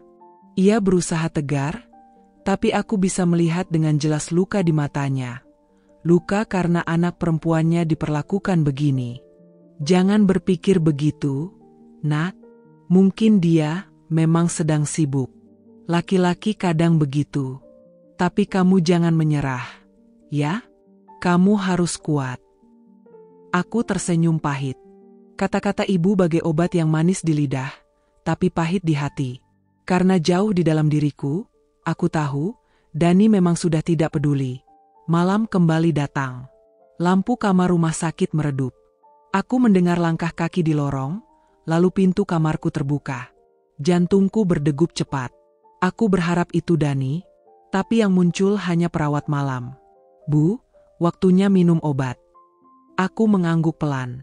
Setelah perawat pergi, aku menatap kosong ke pintu yang kembali tertutup. Rasanya seperti pintu itu bukan sekadar kayu dan besi, melainkan batas antara aku dan harapanku yang terus dihancurkan. Aku memeluk tubuhku sendiri, lalu berbisik lirih pada kegelapan, "Mas, aku hanya ingin kau ada di sini. Kenapa begitu sulit bagimu?" Air mataku kembali jatuh. Aku merasa seperti orang asing dalam hidup suamiku sendiri. Hari berganti hari. Dani datang hanya sekali dalam seminggu, bahkan kadang lebih lama dari itu. Kehadirannya singkat, dingin, tanpa kehangatan. Suatu siang, ketika akhirnya ia datang, aku mencoba menahan tangis yang sudah lama mengendap. Aku ingin berbicara, tapi takut. "Mas," panggilku lirih. "HM?" jawabnya tanpa menatapku, sibuk menggulir layar ponselnya. "Mas, apa aku masih berarti buatmu?" Tangannya berhenti. Ia mendongak, menatapku sebentar, lalu tersenyum kaku. Apa-apaan? Sih? Ya jelas masih. Jangan aneh-aneh mikirnya. Tapi, kenapa Mas jarang sekali kesini? Kenapa setiap aku butuh, Mas tidak ada? Suaraku mulai bergetar. Dani menarik napas panjang, lalu mengusap wajahnya. Aku capek. Aku sibuk. Jangan bikin aku tambah pusing. Aku kan juga punya urusan lain. Urusan lain? Aku menatapnya dengan mata yang basah. Apa urusan lain itu lebih penting dari aku, Mas? Dari istrimu yang sedang sakit? Ia terdiam, lalu berdiri dari kursinya. Sudahlah. Jangan mulai drama lagi. Aku pulang dulu, besok kerja. Aku terperangah. Mas, aku cuma butuh ditemani sebentar. Tapi pintu sudah tertutup. Suara langkahnya menjauh. Aku ingin berteriak, ingin memanggilnya kembali, tapi yang keluar hanyalah tangis yang semakin dalam. Malam itu aku benar-benar hancur. Tubuhku lemah, tapi hatiku lebih rapuh lagi. Aku merasa seolah aku sudah tidak punya siapa-siapa. Meski aku masih punya ibu, masih punya keluarga. Karena orang yang paling kuharapkan, orang yang dulu berjanji akan selalu ada dalam suka dan duka, justru memilih meninggalkanku sendirian. Aku menatap keluar jendela rumah sakit, melihat bulan menggantung pucat di langit. Lalu aku berbisik pada diriku sendiri. Mungkin aku harus mulai belajar, bahwa cintanya bukan lagi milikku. Air mata itu jatuh lagi, menetes di pipi, membasahi bantal. Dan malam itu, aku kembali tertidur dengan tangis dalam kesepian. Hari itu, udara di kamar rumah sakit begitu pengap, meski pendingin ruangan menyala. Aku terbaring lemah, menatap langit-langit putih pucat yang seakan menyerap semua kesedihanku. Tubuhku semakin ringkih, nafasku pendek-pendek, tapi yang paling menyakitkan bukan rasa sakit fisik, melainkan luka batin yang makin dalam. Sudah berhari-hari Dani tak datang. Terakhir kali ia muncul hanya sebentar, sekadar menanyakan kabar dengan wajah bosan lalu buru-buru pergi, karena katanya ada urusan penting. Aku berusaha meyakinkan diriku bahwa ia sibuk, bahwa semua hanya soal pekerjaan, bahwa cepat atau lambat ia akan kembali ke sisiku. Tapi semakin aku mencoba percaya, semakin terasa hampa. Pagi itu, pintu kamarku diketuk pelan. Seorang perawat masuk, membawa nampan berisi obat dan segelas air putih. "Selamat pagi, Bu. Bagaimana tidurnya tadi malam?" tanyanya ramah. Aku tersenyum tipis. Seperti biasa, sulit tidur. Rasanya terlalu sepi. Perawat itu hanya mengangguk sambil membantu menegakkan posisiku agar bisa menelan obat. Setelah ia keluar, aku kembali sendirian. Sunyi. Jam dinding berdetak lambat, menyiksa. Beberapa saat kemudian, pintu kembali terbuka. Kali ini bukan perawat, melainkan Bu Ratna, tetangga rumah yang sudah seperti keluarga sendiri. Wajahnya tampak ragu, seolah membawa sesuatu yang ingin disampaikan tapi tak tega. "Aku bawakan bubur kesukaanmu," katanya, meletakkan wadah di meja. "Tadi aku sempat mampir ke rumah, tapi Dani tidak ada. Jadi langsung saja aku ke sini." Aku berusaha tersenyum. "Terima kasih, Bu. Rasanya sudah lama sekali aku tidak makan dengan lahap." Bu Ratna duduk di kursi dekat ranjangku. Pandangannya gelisah, tangannya meremas ujung kerudungnya sendiri. Aku menatapnya penuh tanda tanya. "Ada apa, Bu? Wajahmu seperti menyimpan sesuatu." Ia terdiam sebentar, lalu menunduk. "Aku sebenarnya tidak ingin menyampaikan ini, tapi rasanya tidak adil kalau kamu tidak tahu." Dadaku langsung berdegup lebih cepat. "Apa maksudmu?" Bu Ratna menarik napas panjang. Beberapa kali, aku melihat Dani. Dia tidak sendiri. Ada seorang wanita muda bersamanya. Cantik sekali. Mereka sering terlihat masuk ke restoran mewah. Dan, sepertinya, itu lebih sering daripada Dani datang menjengukmu di sini. Kata-kata itu jatuh seperti palu menghantam kepalaku. Untuk sesaat aku terdiam, seluruh tubuhku kaku. Rasanya dunia berhenti berputar. Tidak mungkin, bisikku, meski dalam hati aku tahu, kemungkinan itu sangat nyata. "Maafkan aku," lanjut Bu Ratna. "Aku tahu ini menyakitkan. Tapi aku tak tega melihatmu terus menunggu dengan harapan. Sementara dia, mungkin sibuk dengan orang lain. Aku memejamkan mata. Air mata otomatis mengalir. Tangisku tertahan, tercekik di dada. Ingatan tentang setiap malam yang kulewati sendirian di ranjang rumah sakit kembali menyeruak. Malam-malam penuh doa agar Dani datang, penuh tangisan dalam kesepian, ternyata jawabannya justru ini. Ia sibuk menemani wanita lain. Bu Ratna mencoba menggenggam tanganku. Kamu perempuan yang kuat. Jangan hancur hanya karena lelaki yang tak tahu diri. Aku menggeleng lemah. Aku tidak pernah meminta banyak. Hanya sedikit waktu. Sedikit perhatian. Aku sakit, Bu. Apa itu terlalu berat untuknya? Tangisku pecah, kali ini tanpa bisa kutahan. Bahuku berguncang, tubuhku lemah tapi hatiku luluh lantak. Sore harinya, setelah Bu Ratna pulang, aku mencoba menelpon Dani. Tanganku bergetar saat menekan tombol. Panggilan pertama tidak diangkat. Kedua, juga tidak. Baru pada panggilan ketiga, ia menjawab dengan suara tergesa. Halo? Ada apa? Aku sedang sibuk. Dani, suaraku parau. Kapan kamu datang ke sini? Aku sudah lama menunggu. Hening sejenak di seberang. Aku, ada urusan, sayang. Nanti kalau sempat aku mampir. Urusan apa, Dani? Pekerjaan? Atau wanita itu? Tanyaku lirih, namun jelas. Suasana di telepon mendadak tegang. Dani terdiam, lalu tertawa hambar. Wanita apa lagi? Jangan berhalusinasi. Kamu itu sakit, jangan terlalu banyak mikir yang aneh-aneh. Bu Ratna melihatmu, kataku bergetar, bersama wanita cantik. Masuk restoran. Lebih sering daripada kamu menjengukku. Dani menghela napas panjang. Astaga, jadi kamu percaya gosip? Hanya karena tetangga lihat aku makan dengan klien atau teman? Kamu itu selalu membesar-besarkan. Kalau itu hanya teman atau klien, kenapa aku tidak pernah kau ajak bicara dengan tenang? Kenapa kamu jarang sekali menemuiku? Dani? Apa aku sudah tidak berarti lagi bagimu? Aku mendengar suara kursi digeser di seberang, lalu nada suaranya meninggi. Aku lelah. Oke, aku sudah berusaha. Tapi kamu terus menuntut. Seolah aku tidak punya hidup di luar merawatmu. Kata-kata itu menamparku lebih keras daripada tamparan fisik manapun. Suamiku sendiri merasa kehadiranku sebagai beban. Suaraku nyaris hilang saat berkata, aku tidak butuh banyak.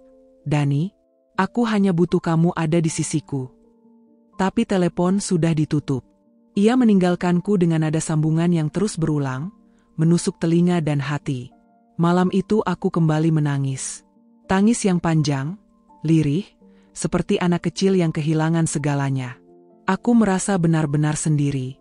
Ranjang rumah sakit menjadi saksi bisu betapa hancurnya perasaanku. Aku menatap jendela kamar. Lampu kota berkelip di kejauhan, seolah mengejek. Di luar sana, mungkin Dani sedang tertawa bersama wanita itu, menikmati makan malam hangat, sementara aku terbaring dingin, ditemani selang infus dan peralatan medis. Untuk pertama kalinya, aku mulai mempertanyakan segalanya. Apakah cintaku padanya sia-sia? Apakah semua pengorbananku hanya berakhir dengan pengkhianatan? Air mata terus mengalir, membasahi bantal. Suaraku pecah dalam doa lirih. Ya Tuhan, kalau memang aku harus kuat menghadapi ini, tolong beri aku kekuatan. Karena aku tidak tahu, sampai kapan aku bisa menahan luka ini. Aku terbaring di ranjang rumah sakit, tubuhku semakin lemah, napasku sesak. Malam itu terasa begitu panjang. Lampu kamar rumah sakit meredup, dan suara detak jarum infus seperti satu-satunya irama yang tersisa untukku. Sudah berhari-hari Dani tidak datang. Sekali dua kali ia muncul sebentar. Wajahnya datar, tanpa senyum, tanpa hangat, lalu pergi lagi. Rasanya aku benar-benar sendirian. Walaupun aku masih punya keluarga, yang dulu menolak keberadaanku. Tiba-tiba, pintu kamar terbuka dengan cepat. Aku menoleh, jantungku berdetak kencang, tapi kali ini bukan Dani yang muncul. Di ambang pintu, berdiri sosok yang tak pernah kuharapkan muncul bersamaan, ayah dan ibu. Wajah mereka pucat, mata mereka merah dan sembab, Napas mereka tergesa-gesa seolah berlari dari jauh. Anakku, suara ibu serak, penuh haru. Ia langsung berlari dan merangkul tubuhku, menekan pipiku ke bahunya. Aku terkejut. Tubuhku gemetar, campuran antara kaget dan bahagia. Bu, ayah, apa, kalian? Ayah, yang biasanya tegas dan dingin, menunduk dan menepuk tanganku dengan lembut. Kami dengar, dari kenalan lama. Kau sakit keras. Mereka bilang kau dirawat di sini, dan kami datang secepatnya. Air mata mengalir deras dari mata ibu, menetes ke pipiku. Rasanya aneh, melihat orang yang dulu memaksaku meninggalkan rumah, kini menangis di sisiku. Tubuhku lemah, tapi jantungku berdegup kencang oleh perasaan campur aduk. Marah, lega, dan rindu. Aku minta maaf. Nak, suara ayah terdengar patah. Kami seharusnya tidak bersikap begitu padamu. Kami terlalu menilai, terlalu cepat mengambil keputusan tanpa memahami hatimu. Aku menatap mereka dengan mata yang masih basah oleh air mata sakit dan kebahagiaan. Kalian baru datang sekarang. Setelah semua ini terjadi, kenapa tidak lebih cepat? Ibu memelukku erat, menutup wajahku dengan tangannya. Kami bodoh, Nak, terlalu bodoh untuk menyadari bahwa kau cuma ingin dicintai. Kami terlalu sibuk memikirkan harta dan status keluarga. Tapi sekarang yang penting kau hidup, kau ada di sini, dan kami akan menemanmu sampai sembuh. Ayah menepuk bahuku, suara berat tapi penuh penyesalan. Kami janji, Nak, tidak akan meninggalkanmu lagi. Kau anak kami, dan kami akan ada di sisimu, setiap saat. Aku menelan ludah. Hati ini bercampur aduk. Rasa sakit karena dikhianati Dani, kesepian di rumah sakit, dan pengkhianatan yang kurasakan selama berbulan-bulan, semuanya muncul bersamaan. Tapi kini, ada cahaya kecil yang menerangi hatiku, bahwa orang tua yang dulu menolak, sekarang menatapku dengan kasih yang tulus. Anakku, aku tahu kita pernah salah. Kita pernah keras kepala, kita pernah mengusirmu. Tapi itu masa lalu. Sekarang yang penting kau tetap kuat. Kau harus sembuh. Kami ingin ada bersamamu, Nak. Setiap hari, ibu berkata sambil menatap mataku, menahan isak. Aku meraih tangan mereka, menggenggam erat. Aku senang kalian ada di sini. Aku merasa, aku tidak sendirian lagi. Ayah duduk di kursi di samping ranjang, menatapku lama. Kau sakit keras, Nak. Kita akan lakukan apa saja supaya kau cepat sembuh. Aku akan urus semua kebutuhanmu di sini. Jangan takut, jangan khawatir. Ibu menambahkan, dan kau tidak perlu memikirkan Dani lagi. Sekarang, fokuslah pada dirimu sendiri. Kita yang akan ada di sisimu. Aku menunduk, menahan air mata yang jatuh. Segala luka, pengkhianatan, kesedihan, dan kesepian yang selama ini menghantamku perlahan teredam oleh kehangatan mereka. Sejak malam itu, ayah dan ibu selalu di sisiku.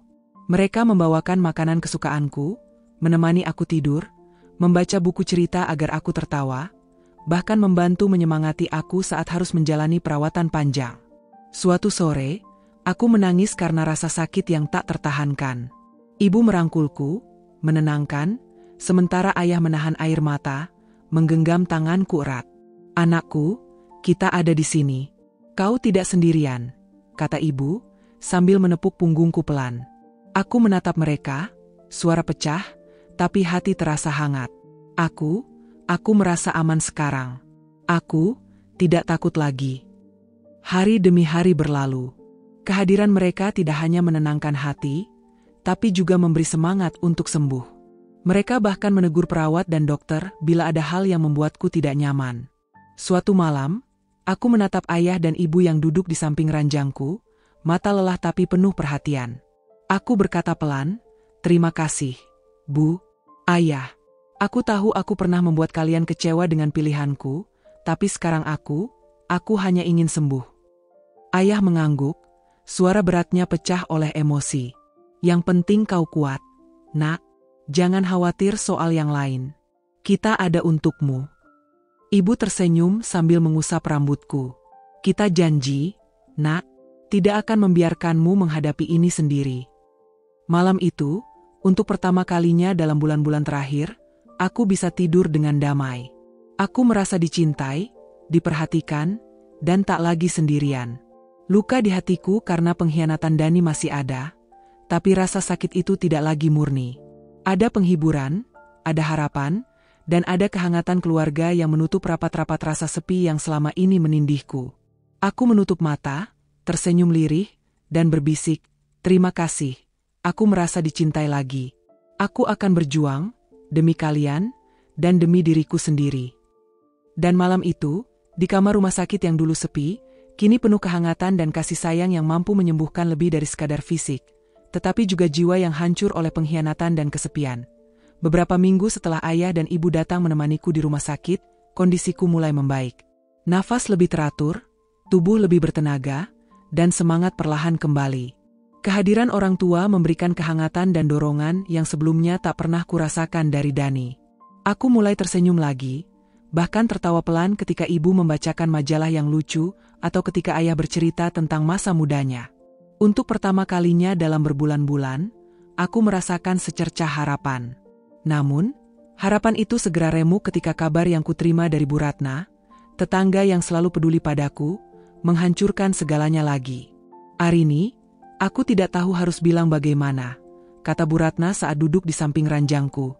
Matanya tampak bersalah, tapi aku sudah bisa menebak maksudnya. "Apa itu, Bu?"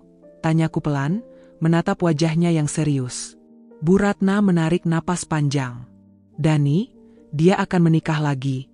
Dengan wanita yang sering kau dengar aku sebut sebelumnya. Wanita itu, simpanannya."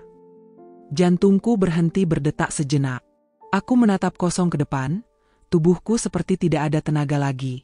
Dunia di sekitarku terasa berputar lambat, udara terasa tebal di paru-paruku. Apa maksudmu? Bagaimana bisa dia berani?" Aku bertanya lirih, suara nyaris pecah. "Menurut kabar yang kudengar, pesta besar sedang dipersiapkan. Bahkan sebagian besar uang hasil kerja keras kalian dulu, termasuk tabunganmu yang kau berikan padanya, katanya dipakai untuk pesta itu," kata Bu Ratna, menahan sedihnya. Aku menunduk. Perasaan hancur kembali merayapi tubuhku. Tabungan yang kupikir akan menjadi rumah impian kami, yang kupersiapkan dengan susah payah, ternyata kini dipakai untuk menikahinya dengan wanita lain. Semua pengorbananku, semua kepercayaanku, semuanya dibuang begitu saja. Aku menutup mata, menahan tangis yang hampir pecah. Ibu yang berada di sisiku menepuk tanganku lembut. "Arini, dengar aku. Itu bukan salahmu. Kamu tidak salah memberi, tidak salah percaya. Dia memang tidak pantas." Aku menggeleng pelan, menahan gemetar di tubuhku. "Tapi, Bu, aku tidak mengerti. Bagaimana bisa dia tega setelah semua yang kulakukan untuknya?" Ayah menunduk, menatapku dengan mata yang berkaca-kaca. "Kita tidak bisa mengubah masa lalu, Nak. Tapi sekarang kita bisa memilih apa yang akan kita lakukan. Kau tidak akan menghadapi ini sendirian. Aku janji, kita akan menghadapi semuanya bersama-sama." Aku menarik napas dalam, mencoba menenangkan diri. Aku merasa dikhianati. Aku sudah sakit. Aku sudah berjuang, dan sekarang ini, semua sia-sia. Ibu memelukku erat. "Tidak sia-sia, Nak. Semua itu membentukmu menjadi kuat. Percayalah, Dani tidak layak mendapat tempat di hatimu lagi. Kau berhak bahagia tanpa dia." Malam itu, aku tidak bisa tidur. Bayangan pesta besar Dani dan wanita itu terus muncul di kepalaku. Aku bisa membayangkan gelak tawa mereka, lampu-lampu mewah, makanan lezat, dan orang-orang yang bersorak di sekeliling mereka, sementara aku terbaring lemah di ranjang rumah sakit, kehilangan cinta dan kepercayaan. Aku memegang teleponku, menatap layar kosong. Aku ingin menelpon Dani, menumpahkan semua yang kurasakan, memaki, atau setidaknya menanyakan mengapa dia tega. Tapi hatiku terlalu lemah, dan aku tahu, itu tidak akan mengubah kenyataan. Aku menulis dalam hati, "Dani, kau memang pria yang pantas kehilangan aku. Aku terlalu baik padamu. Aku terlalu percaya padamu." Keesokan harinya, aku mencoba mengalihkan pikiranku. Ibu membawakan buku kesukaanku, ayah bercanda pelan di sampingku. Tapi di sela-sela itu, rasa sakit dan kecewa tetap hadir. Aku menatap ibu, suaraku pelan tapi tegas. Bu, ayah, aku ingin melakukan sesuatu. Aku tidak mau terus menjadi korban. Aku tidak mau hidupku diatur oleh Dani atau siapapun yang tidak menghargai aku. Ayah tersenyum, sedikit lega melihat keberanian di mataku. Itu baru anakku. Sekarang, kita mulai rencana. Kau akan bangkit, Arini. Dani, biarlah dia pergi dengan wanita itu. Kau tidak membutuhkannya lagi. Ibu menambahkan, kita akan membantu kau membangun hidup baru. Kita bisa mulai dengan tabungan yang tersisa, aku dan ayah akan dukung sepenuhnya. Kau berhak mendapatkan kebahagiaan yang sejati, bukan kebahagiaan palsu yang dibangun di atas pengkhianatan. Aku menarik napas dalam, menahan air mata. Hatiku remuk, tapi di antara reruntuhan itu, muncul secercah tekad. Aku tidak akan membiarkan Dani menguasai hidupku lagi. Aku tidak akan lagi menangis sendirian. Hari-hari berikutnya, aku mulai merencanakan masa depan baru. Aku menulis daftar impian yang ingin kulakukan, hal-hal yang selalu kutunda karena Dani. Aku mulai membaca buku pengembangan diri, belajar cara mengatur keuangan sendiri, dan menyusun langkah-langkah untuk mandiri sepenuhnya. Setiap malam, aku masih memikirkan pesta Dani. Tapi sekarang, rasa sakit itu berganti dengan tekad. Aku akan membuktikan bahwa aku bisa bahagia tanpa pria yang pernah mengkhianatiku. Suatu sore, Bu Ratna datang lagi. Arini, aku dengar Dani sudah memesan gedung untuk pesta. Semua teman kantornya diundang, bahkan keluarga pihak wanita itu. Tapi kau, Nak, kau lebih kuat sekarang. Aku lihat sendiri, kau mulai tersenyum lagi. Kau tidak lagi sendirian. Aku tersenyum tipis, meski hatiku masih perih. Iya, Bu. Aku masih sakit, tapi aku tidak ingin terus larut dalam pengkhianatan Dani. Aku mau hidupku kembali. Aku mau bahagia, dengan caraku sendiri. Bu Ratna mengangguk, matanya berkaca-kaca. Kau perempuan hebat, Nak. Dani mungkin berpikir dia bisa mengambil segalanya darimu. Tapi sebenarnya, dia tidak pernah punya apa-apa selain ilusi. Aku menelan ludah, menatap keluar jendela rumah sakit. Lampu kota berkelap-kelip, seolah memberi isyarat bahwa dunia masih luas, dan aku masih punya kesempatan untuk memulai semuanya dari awal. Mungkin pesta itu akan digelar, bisikku pada diri sendiri. Tapi aku tidak akan hadir. Aku tidak akan menangis atau membiarkan dirinya melihatku hancur.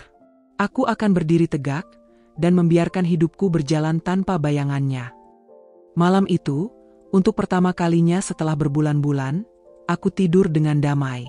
Aku masih rapuh, tapi hatiku mulai pulih. Dan aku tahu, saat aku bangkit nanti, Dani hanya akan menjadi bagian kecil dari masa lalu yang kelam, dan aku akan melangkah maju, tanpa menoleh lagi.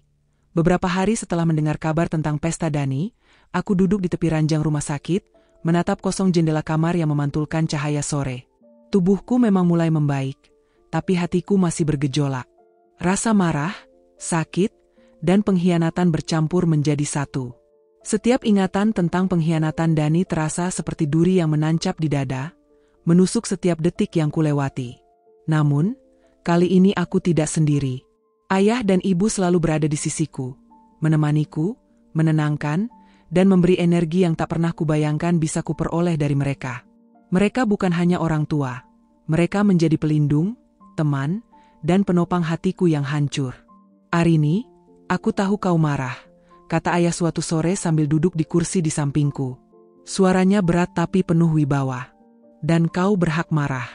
Apa yang Dani lakukan padamu, itu penghinaan. Tapi jangan biarkan kemarahanmu membuatmu lemah. Kita harus ubah kemarahan itu menjadi kekuatan. Aku menatapnya, mata basah, napas tersengal. Ayah, aku marah. Marah sekaligus hancur. Aku tidak menyangka semua ini terjadi. Setelah aku percaya sepenuhnya padanya, setelah aku sakit, setelah aku menyerahkan semua yang kumiliki, termasuk tabungan untuk impian kami. Ibu duduk di sebelahku, menggenggam tanganku. Nak, aku tahu ini sakit. Tapi lihatlah dirimu sekarang. Kau masih hidup, kau masih memiliki kami. Dan kau memiliki kesempatan untuk membalik keadaan. Dani harus belajar bahwa tindakan pengkhianatannya ada konsekuensinya. Aku menunduk, menahan amarah yang membara. Aku ingin dia menyesal. Aku ingin dia merasakan seberapa sakitnya dikhianati oleh orang yang kau cintai sepenuh hati. Ayah menepuk pundakku dengan lembut. Kamu akan punya kesempatan itu. Tapi ingat, balas dendam yang sejati bukan tentang menghancurkan dirinya dengan cara yang sama. Balas dendam yang sejati adalah dengan bangkit lebih kuat, lebih bahagia, dan membuatnya menyesal karena telah kehilanganmu. Aku menarik napas panjang, mencoba menenangkan diriku. Tapi api kemarahan itu masih menyala. Aku tidak tahu apakah aku bisa menahannya. Bu, ayah, rasanya ingin aku teriak padanya, menumpahkan semua yang kurasakan, memarahinya sampai ia jatuh ke lantai, merasakan sakit yang sama. Ibu tersenyum pahit, matanya basah. Aku mengerti, nak, tapi percayalah, kau akan punya cara yang lebih elegan. Kau akan membuktikan bahwa kau bisa hidup tanpa dia, lebih baik darinya, dan lebih bahagia tanpa pria yang mengkhianatimu. Beberapa hari berikutnya, aku mulai merencanakan strategi. Aku menulis semua yang kurasakan, semua yang telah hilang karena pengkhianatan Dani, di buku catatan. Setiap kata adalah pelampiasan kemarahan, sekaligus langkah menuju kekuatan baru. Ayah menatap catatanku, tersenyum tipis. Kau menulis semua ini, itu bagus. Simpan api itu, nak. Jangan biarkan ia padam, tapi jangan biarkan ia menguasai dirimu sepenuhnya. Kita akan gunakan energi ini untuk membalik keadaan. Ibu menambahkan, dan saat waktunya tiba, Dani akan melihat perubahanmu. Ia akan menyadari bahwa perempuan yang dulu ia anggap mudah dikhianati, kini menjadi perempuan yang tak bisa ia sentuh lagi. Kau akan berdiri tegak, cantik, kuat, dan bahagia, tanpa dia. Aku menatap mereka, air mata menetes, tapi kali ini bukan air mata lemah. Ini adalah air mata seorang perempuan yang menemukan kekuatannya kembali. Aku ingin memulai hidup baru. Bu, ayah. Aku tidak ingin terus menunggu pria yang tidak pantas. Ayah mengangguk. Kau akan memulai, nak, dan kita akan menemanimu. Tidak ada yang bisa menghentikanmu. Ibu tersenyum sambil memelukku erat. Ingat, nak, kekuatanmu bukan hanya dari dirimu sendiri. Itu juga dari orang-orang yang mencintaimu. Jangan lupakan itu. Hari demi hari, aku mulai bangkit. Aku belajar mengurus keuangan sendiri, merencanakan bisnis kecil yang dulu hanya menjadi impian, dan mempersiapkan diri untuk kehidupan yang lebih mandiri. Aku mulai berdiri sendiri, perlahan tapi pasti. Sementara itu, berita tentang pesta Dani tetap menghantui pikiranku. Aku tahu ia akan merayakan kebahagiaannya dengan wanita itu, menggunakan tabungan yang dulu kuberikan. Tapi kali ini, aku tidak larut dalam kesedihan. Kali ini, kemarahanku dialihkan menjadi tekad. Aku akan menunjukkan kepadanya bahwa aku bisa bahagia tanpa dia. Suatu sore, ayah menatapku dengan serius. Arini, sudah waktunya kau mulai bersiap. Saat Dani mengadakan pesta itu, kau harus sudah berbeda. Dia harus melihatmu, melihat seberapa jauh kau telah bangkit. Kau akan menjadi perempuan yang tak bisa ia sentuh lagi, tak bisa ia hancurkan lagi. Aku menelan ludah, hati berdegup kencang. Aku akan melakukannya, ayah. Aku ingin dia menyesal, tapi aku tidak akan menghancurkan diriku sendiri. Aku akan menunjukkan kekuatanku. Ibu memelukku lagi. Kau bisa, nak. Kita ada bersamamu. Kita akan pastikan kau berdiri tegak di hadapan dunia, dan di hadapan Dani. Hari pesta Dani semakin dekat. Aku merasa tegang, tapi bukan tegang karena takut. Aku tegang karena ingin melihat seberapa jauh aku bisa membuktikan bahwa aku tidak lagi tergantung padanya, bahwa aku bisa hidup lebih bahagia tanpa pria yang mengkhianatiku. Aku mulai memilih penampilan, menata diri, belajar mengontrol emosi, dan membiasakan diri tersenyum meski hati kadang bergetar oleh amarah yang tersisa. Ayah dan ibu selalu ada, memberi saran, mendukung, dan memastikan aku siap. Mari kita tunjukkan kepadanya, nak, kata ayah, bahwa dia tidak pernah bisa menghancurkanmu lagi, bahwa kau lebih kuat dari yang ia kira, bahwa kebahagiaanmu bukan lagi miliknya, tapi milikmu sendiri. Aku menatap cermin, melihat bayangan diriku sendiri, perempuan yang dulu rapuh, kini mulai berdiri tegak. Mataku basah, tapi kali ini bukan karena sakit atau dikhianati. Ini adalah air mata seorang perempuan yang menemukan kekuatannya kembali, yang siap menghadapi masa depan tanpa bayangan pria yang pernah mengkhianatinya. Ya, ayah, bu, aku siap. Aku akan tegar. Aku akan bangkit. Dan Dani, kau akan menyesal telah mengkhianatiku. Malam itu, aku tidur dengan hati yang berat tapi tegas. Aku masih menyimpan luka, tapi kali ini luka itu menjadi bahan bakar, api yang akan membuatku bangkit lebih kuat, lebih bijaksana, dan lebih bahagia. Hari itu, matahari bersinar cerah, seolah memberi panggung bagi pesta mewah yang digelar Dani. Gedung pernikahan dipenuhi bunga segar, lampu kristal berkelap-kelip, dan musik klasik mengalun lembut di aula yang luas. Tamu undangan tertawa dan bersorak, menikmati kemegahan pesta yang disiapkan dengan biaya besar. Tabungan yang dulu kukerahkan untuk impian kami, kini menjadi bagian dari kemewahan itu. Di pelaminan, Dani berdiri gagah, jas hitamnya pas di badan, tangan kanannya menggenggam tangan wanita yang kini menjadi istrinya. Senyumnya tampak percaya diri, memikat semua mata di sekitarnya. Hatiku berdegup kencang, dada terasa sesak. Perasaan marah, sakit, dan dendam bercampur menjadi satu. Tiba-tiba, pintu aula terbuka. Suara langkah yang mantap terdengar di sepanjang lorong. Semua mata tertuju pada sosok yang baru memasuki ruangan. Aku, mengenakan gaun panjang berwarna merah marun, rambut tertata rapi, wajahku bercahaya meski bukan karena make up semata. Di sisiku, ayah dan ibu melangkah dengan gagah, berdiri mendukungku. Aura keberanian dan kekuatan terpancar dari setiap gerakanku. Seketika, suasana pesta berubah. Tamu-tamu yang sebelumnya bersorak, mulai menoleh, terkejut. Bisik-bisik menyebar, itu Arini, mantan istrinya Dani. Dani yang sedang tersenyum di pelaminan, tiba-tiba pucat. Matanya membesar, seolah tidak percaya. Wanita di sisinya menoleh, wajahnya berubah antara bingung dan cemas. Aku menatap langsung Dani. Tubuhku gemetar, tapi kali ini bukan karena takut. Ini adalah getaran kekuatan yang baru kutemukan. Aku menelan ludah, menahan amarah yang ingin keluar begitu saja. Ayah menepuk bahuku, memberikan dorongan kecil. Nak, tunjukkan padanya siapa yang sebenarnya hilang. Ibu tersenyum, matanya basah oleh kebanggaan. Kau lebih cantik, lebih kuat, dan lebih bahagia sekarang. Lihatlah matanya, nak, dia akan menyesal. Aku melangkah pelan, tapi pasti, menuju pelaminan. Setiap langkah seperti gema yang terdengar jelas di seluruh aula. Tamu-tamu menahan napas, beberapa mulai berbisik satu sama lain. Dani terpaku, wajahnya memucat. Ia mencoba tersenyum, tapi senyum itu tampak kaku, penuh kepanikan. Arini, kenapa kau datang? Suaranya terdengar serak, tidak percaya. Aku berhenti beberapa langkah di depannya, menatapnya langsung. Aku datang untuk melihat siapa yang benar-benar kuat. Dan aku di sini bukan untuk menangis atau memohon. Aku di sini untuk menunjukkan bahwa aku bisa bahagia tanpa dirimu, Dani. Wanita di sisinya menatapku dengan tatapan cemas. Ia merasakan ketegangan yang tiba-tiba mengisi ruangan, seakan semua orang bisa merasakan kekuatan yang terpancar dariku. Dani menghela napas, mencoba menenangkan diri. Arini, ini bukan waktunya, kau salah paham. Aku memotongnya, suaraku tegas dan jelas. Salah paham? Aku tidak salah paham. Aku tahu semua. Aku tahu tentang wanita itu, tentang pesta ini, bahkan tentang tabungan yang kuberikan padamu, yang kau gunakan untuk menikahinya. Semua yang kulakukan untukmu, kau hancurkan begitu saja. Tapi lihat aku sekarang, Dani. Aku masih berdiri. Aku masih cantik, kuat, dan hidupku bukan lagi tergantung padamu. Tamu-tamu mulai bersorak pelan, sebagian menatap kagum.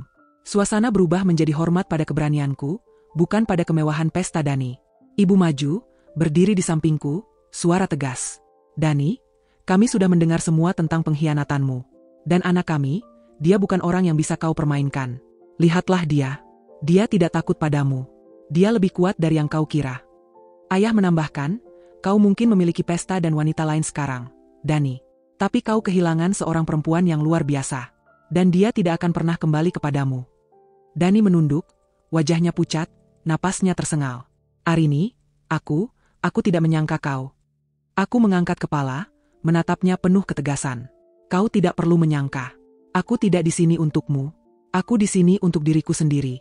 Untuk menunjukkan bahwa perempuan yang kau kira lemah, ternyata bisa berdiri lebih kuat daripada yang kau bayangkan. Dan percayalah, aku akan bahagia tanpa kehadiranmu. Wanita itu menatapku, wajahnya menegang. Arini, ia mencoba berbicara, tapi aku tersenyum tipis. Tidak ada yang perlu kau katakan. Aku tidak akan memandangmu. Dan kau, Dani, sebaiknya kau belajar menahan penyesalan itu di hatimu sendiri. Tamu-tamu bertepuk tangan perlahan, beberapa mulai memberi acungan jempol. Suasana yang awalnya dipenuhi kemewahan dan sorak-sorai, kini dipenuhi kekaguman pada keberanianku dan kekuatan yang kutunjukkan. Aku menoleh sejenak pada orang tuaku. Mereka tersenyum, mata mereka penuh kebanggaan. Mereka telah menemaniku, membimbingku, dan kini aku berdiri tegak, bukan hanya untuk diriku sendiri, tapi juga untuk membuktikan bahwa cinta yang tulus dan keberanian bisa menumbuhkan kekuatan yang luar biasa. Dani menunduk, tidak mampu menatapku. Ia sadar, untuk pertama kalinya, ia benar-benar kehilangan kendali. Perempuan yang dulu ia kira mudah ditundukkan, kini telah menjelma menjadi sosok yang tak bisa ia sentuh lagi. Aku tersenyum tipis, menunduk hormat pada tamu yang menatapku kagum, kemudian melangkah mundur perlahan, meninggalkan pelaminan dan pesta yang dulu kubayangkan menjadi masa depan kami. Kali ini, aku meninggalkannya bukan karena takut, tapi karena aku memilih diriku sendiri. Malam pun tiba, pesta itu tetap berlangsung, tapi dunia Dani berubah. Ia tahu, perempuan yang pernah dicintainya, kini telah bangkit lebih kuat, lebih mandiri, dan jauh lebih bahagia tanpa kehadirannya. Aku menatap langit malam dari jendela gedung, cahaya lampu kota berkelap-kelip. Hati ini terasa ringan, meski penuh bekas luka.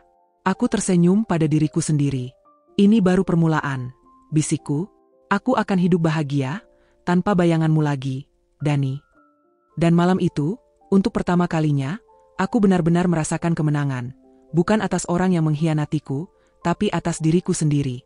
Kemenangan karena aku memilih bangkit, karena aku tidak membiarkan pengkhianatan menghancurkan hidupku. Aku berdiri di tengah aula, tatapan membara, napas berat tapi mantap.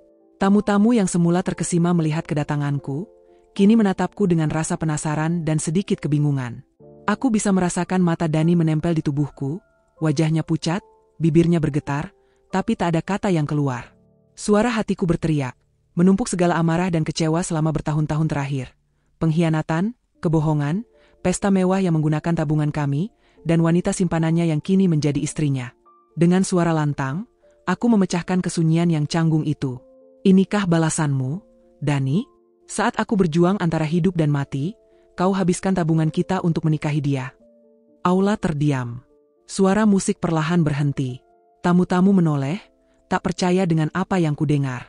Beberapa mulai berbisik, mengambil ponsel mereka, ada yang merekam momen itu. Dani menelan ludah, wajahnya pucat seperti kapas. Arini, kau, jangan lakukan ini di sini. Suaranya terdengar tersendat. Aku mengangkat bahu, tatapan tajam tak tergoyahkan. Jangan lakukan ini. Apa yang kau lakukan padaku selama ini bukanlah apa-apa. Kau tega mengkhianatiku, meninggalkanku sendirian saat aku sakit. Dan sekarang kau berpesta seolah tidak ada yang terjadi. Tamu-tamu mulai berbisik lebih keras, beberapa menatap wanita yang berdiri di samping Dani. Ia tampak cemas, wajahnya memerah. Aku bisa merasakan ketidaknyamanan itu, sesuatu yang selalu kurasakan ketika melihat mereka berdua diam-diam bersenang-senang sementara aku menderita. Aku melangkah ke meja makanan, pandanganku tertuju pada kue pengantin yang megah. Hati ini mendidih. Selama ini aku diam, menahan luka, menahan rasa sakit dan amarah. Tapi sekarang, waktunya tiba. Dengan gerakan cepat, aku merobohkan kue pengantin itu dengan kedua tanganku. Suara dentuman keras terdengar, potongan kue terlempar ke lantai, krim dan hiasan bunga gula berhamburan. Beberapa tamu menjerit terkejut, ada yang tertawa terkejut, dan sebagian merekam setiap detik kejadian itu. Dani terhuyung mundur, kaget. Arini, kau gila. Apa yang kau lakukan? Teriaknya, tapi suaranya kehilangan wibawa. Aku menatapnya tajam. Ini baru permulaan. Inikah balasan untuk perempuan yang kau tinggalkan saat ia sakit, yang kau khianati saat ia percaya padamu sepenuhnya? Ibu dan ayah berdiri di belakangku, memberi dukungan. Ayah menepuk pundakku, suara tegas tapi tenang. Tunjukkan siapa yang sebenarnya kuat. Nak, kau tidak salah. Ibu menambahkan, biarkan dunia melihat siapa yang benar dan siapa yang bersalah.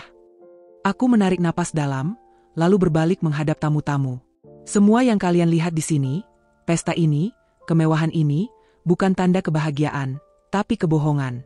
Dani, kau pikir kau bisa menutupi semua perbuatanmu, tapi aku di sini, membongkar semua kebohonganmu di depan mata semua orang. Tamu-tamu mulai menatap satu sama lain, ada yang bergumam, ada yang menahan tawa sinis. Beberapa orang mulai merekam dengan ponsel mereka. Aku bisa merasakan adrenalin mengalir di tubuhku. Dani terlihat linglung.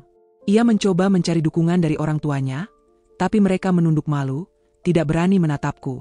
Aku bisa melihat ekspresi rasa bersalah yang tertahan di wajah mereka, tapi tidak ada yang bisa mereka lakukan untuk menghentikanku. Aku melangkah lebih dekat ke pelaminan, menatap mata Dani. Ingat ini, Dani, aku tidak akan menangis lagi untukmu. Aku tidak akan membiarkanmu mengatur hidupku. Aku telah bangkit, dan aku akan hidup lebih bahagia tanpa kehadiranmu.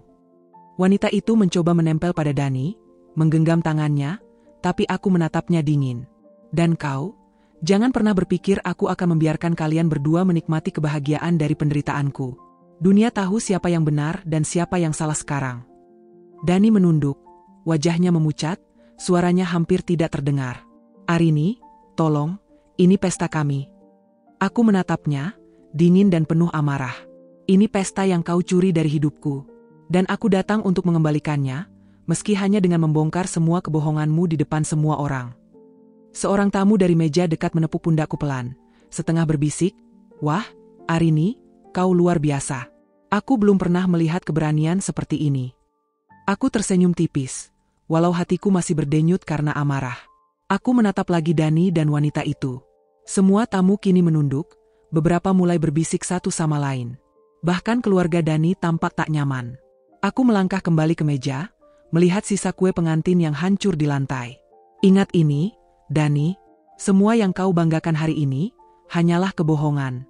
Dan aku berdiri di sini, lebih kuat, lebih cantik, lebih bahagia, tanpa kau dan wanita simpananmu. Tamu-tamu mulai bertepuk tangan, bukan untuk pesta, tapi untuk keberanian yang kulakukan, untuk perempuan yang bangkit dari luka dan pengkhianatan, dan berani menghadapi semua dengan kepala tegak. Dani hanya bisa menunduk, keluh. Ia tahu, untuk pertama kalinya, ia kehilangan kendali. Semua yang dulu ia anggap mudah dikuasai, percaya, cinta, dan tabungan yang kuberikan, sekarang hancur di hadapannya. Aku menoleh ke orang tua, tersenyum, mataku berbinar. Ayah dan ibu membalas senyumku dengan bangga. Mereka telah menemaniku melalui semua penderitaan, dan kini aku membuktikan bahwa aku bukan lagi anak yang rapuh dan mudah dikhianati. Aku telah menjadi perempuan yang kuat, yang tidak akan membiarkan siapapun meremehkan atau mengkhianatinya. Arini, tunggu. Dani mencoba berbicara, tapi aku melangkah pergi, melewati pelaminan yang dulu kubayangkan sebagai masa depan kami. Aku menoleh satu kali, menatapnya dingin. Dani, ini pelajaran untukmu. Perempuan yang benar-benar kuat tidak tergantung pada pria yang mengkhianatinya. Aku akan hidup bahagia, dan kau hanya akan menyesal telah kehilangan aku. Dengan langkah mantap, aku meninggalkan aula, didampingi ayah dan ibu. Suasana pesta tetap kacau, tapi kali ini semua mata menatapku bukan karena kemegahan pesta, tapi karena keberanian, kekuatan, dan kebangkitan seorang perempuan yang dulu rapuh tapi kini tak tertandingi. Di luar gedung, udara malam menampar wajahku, terasa segar dan penuh kebebasan. Aku tersenyum, merasa lega. Untuk pertama kalinya, aku merasakan kemenangan sejati, bukan atas Dani, tapi atas diriku sendiri. Luka, pengkhianatan, dan penderitaan yang kulewati kini menjadi pelajaran, menjadi kekuatan, menjadi batu loncatan menuju hidup baru. Ini baru permulaan, bisikku pada diri sendiri. Aku bebas. Aku hidup. Dan aku akan bahagia, tanpa bayangan Dani lagi. Malam itu, aku benar-benar merasakan kemenangan, bukan karena membalas dendam secara kasar, tapi karena aku mampu berdiri tegak, mengembalikan harga diriku, dan menutup babak gelap hidupku dengan kepala tinggi.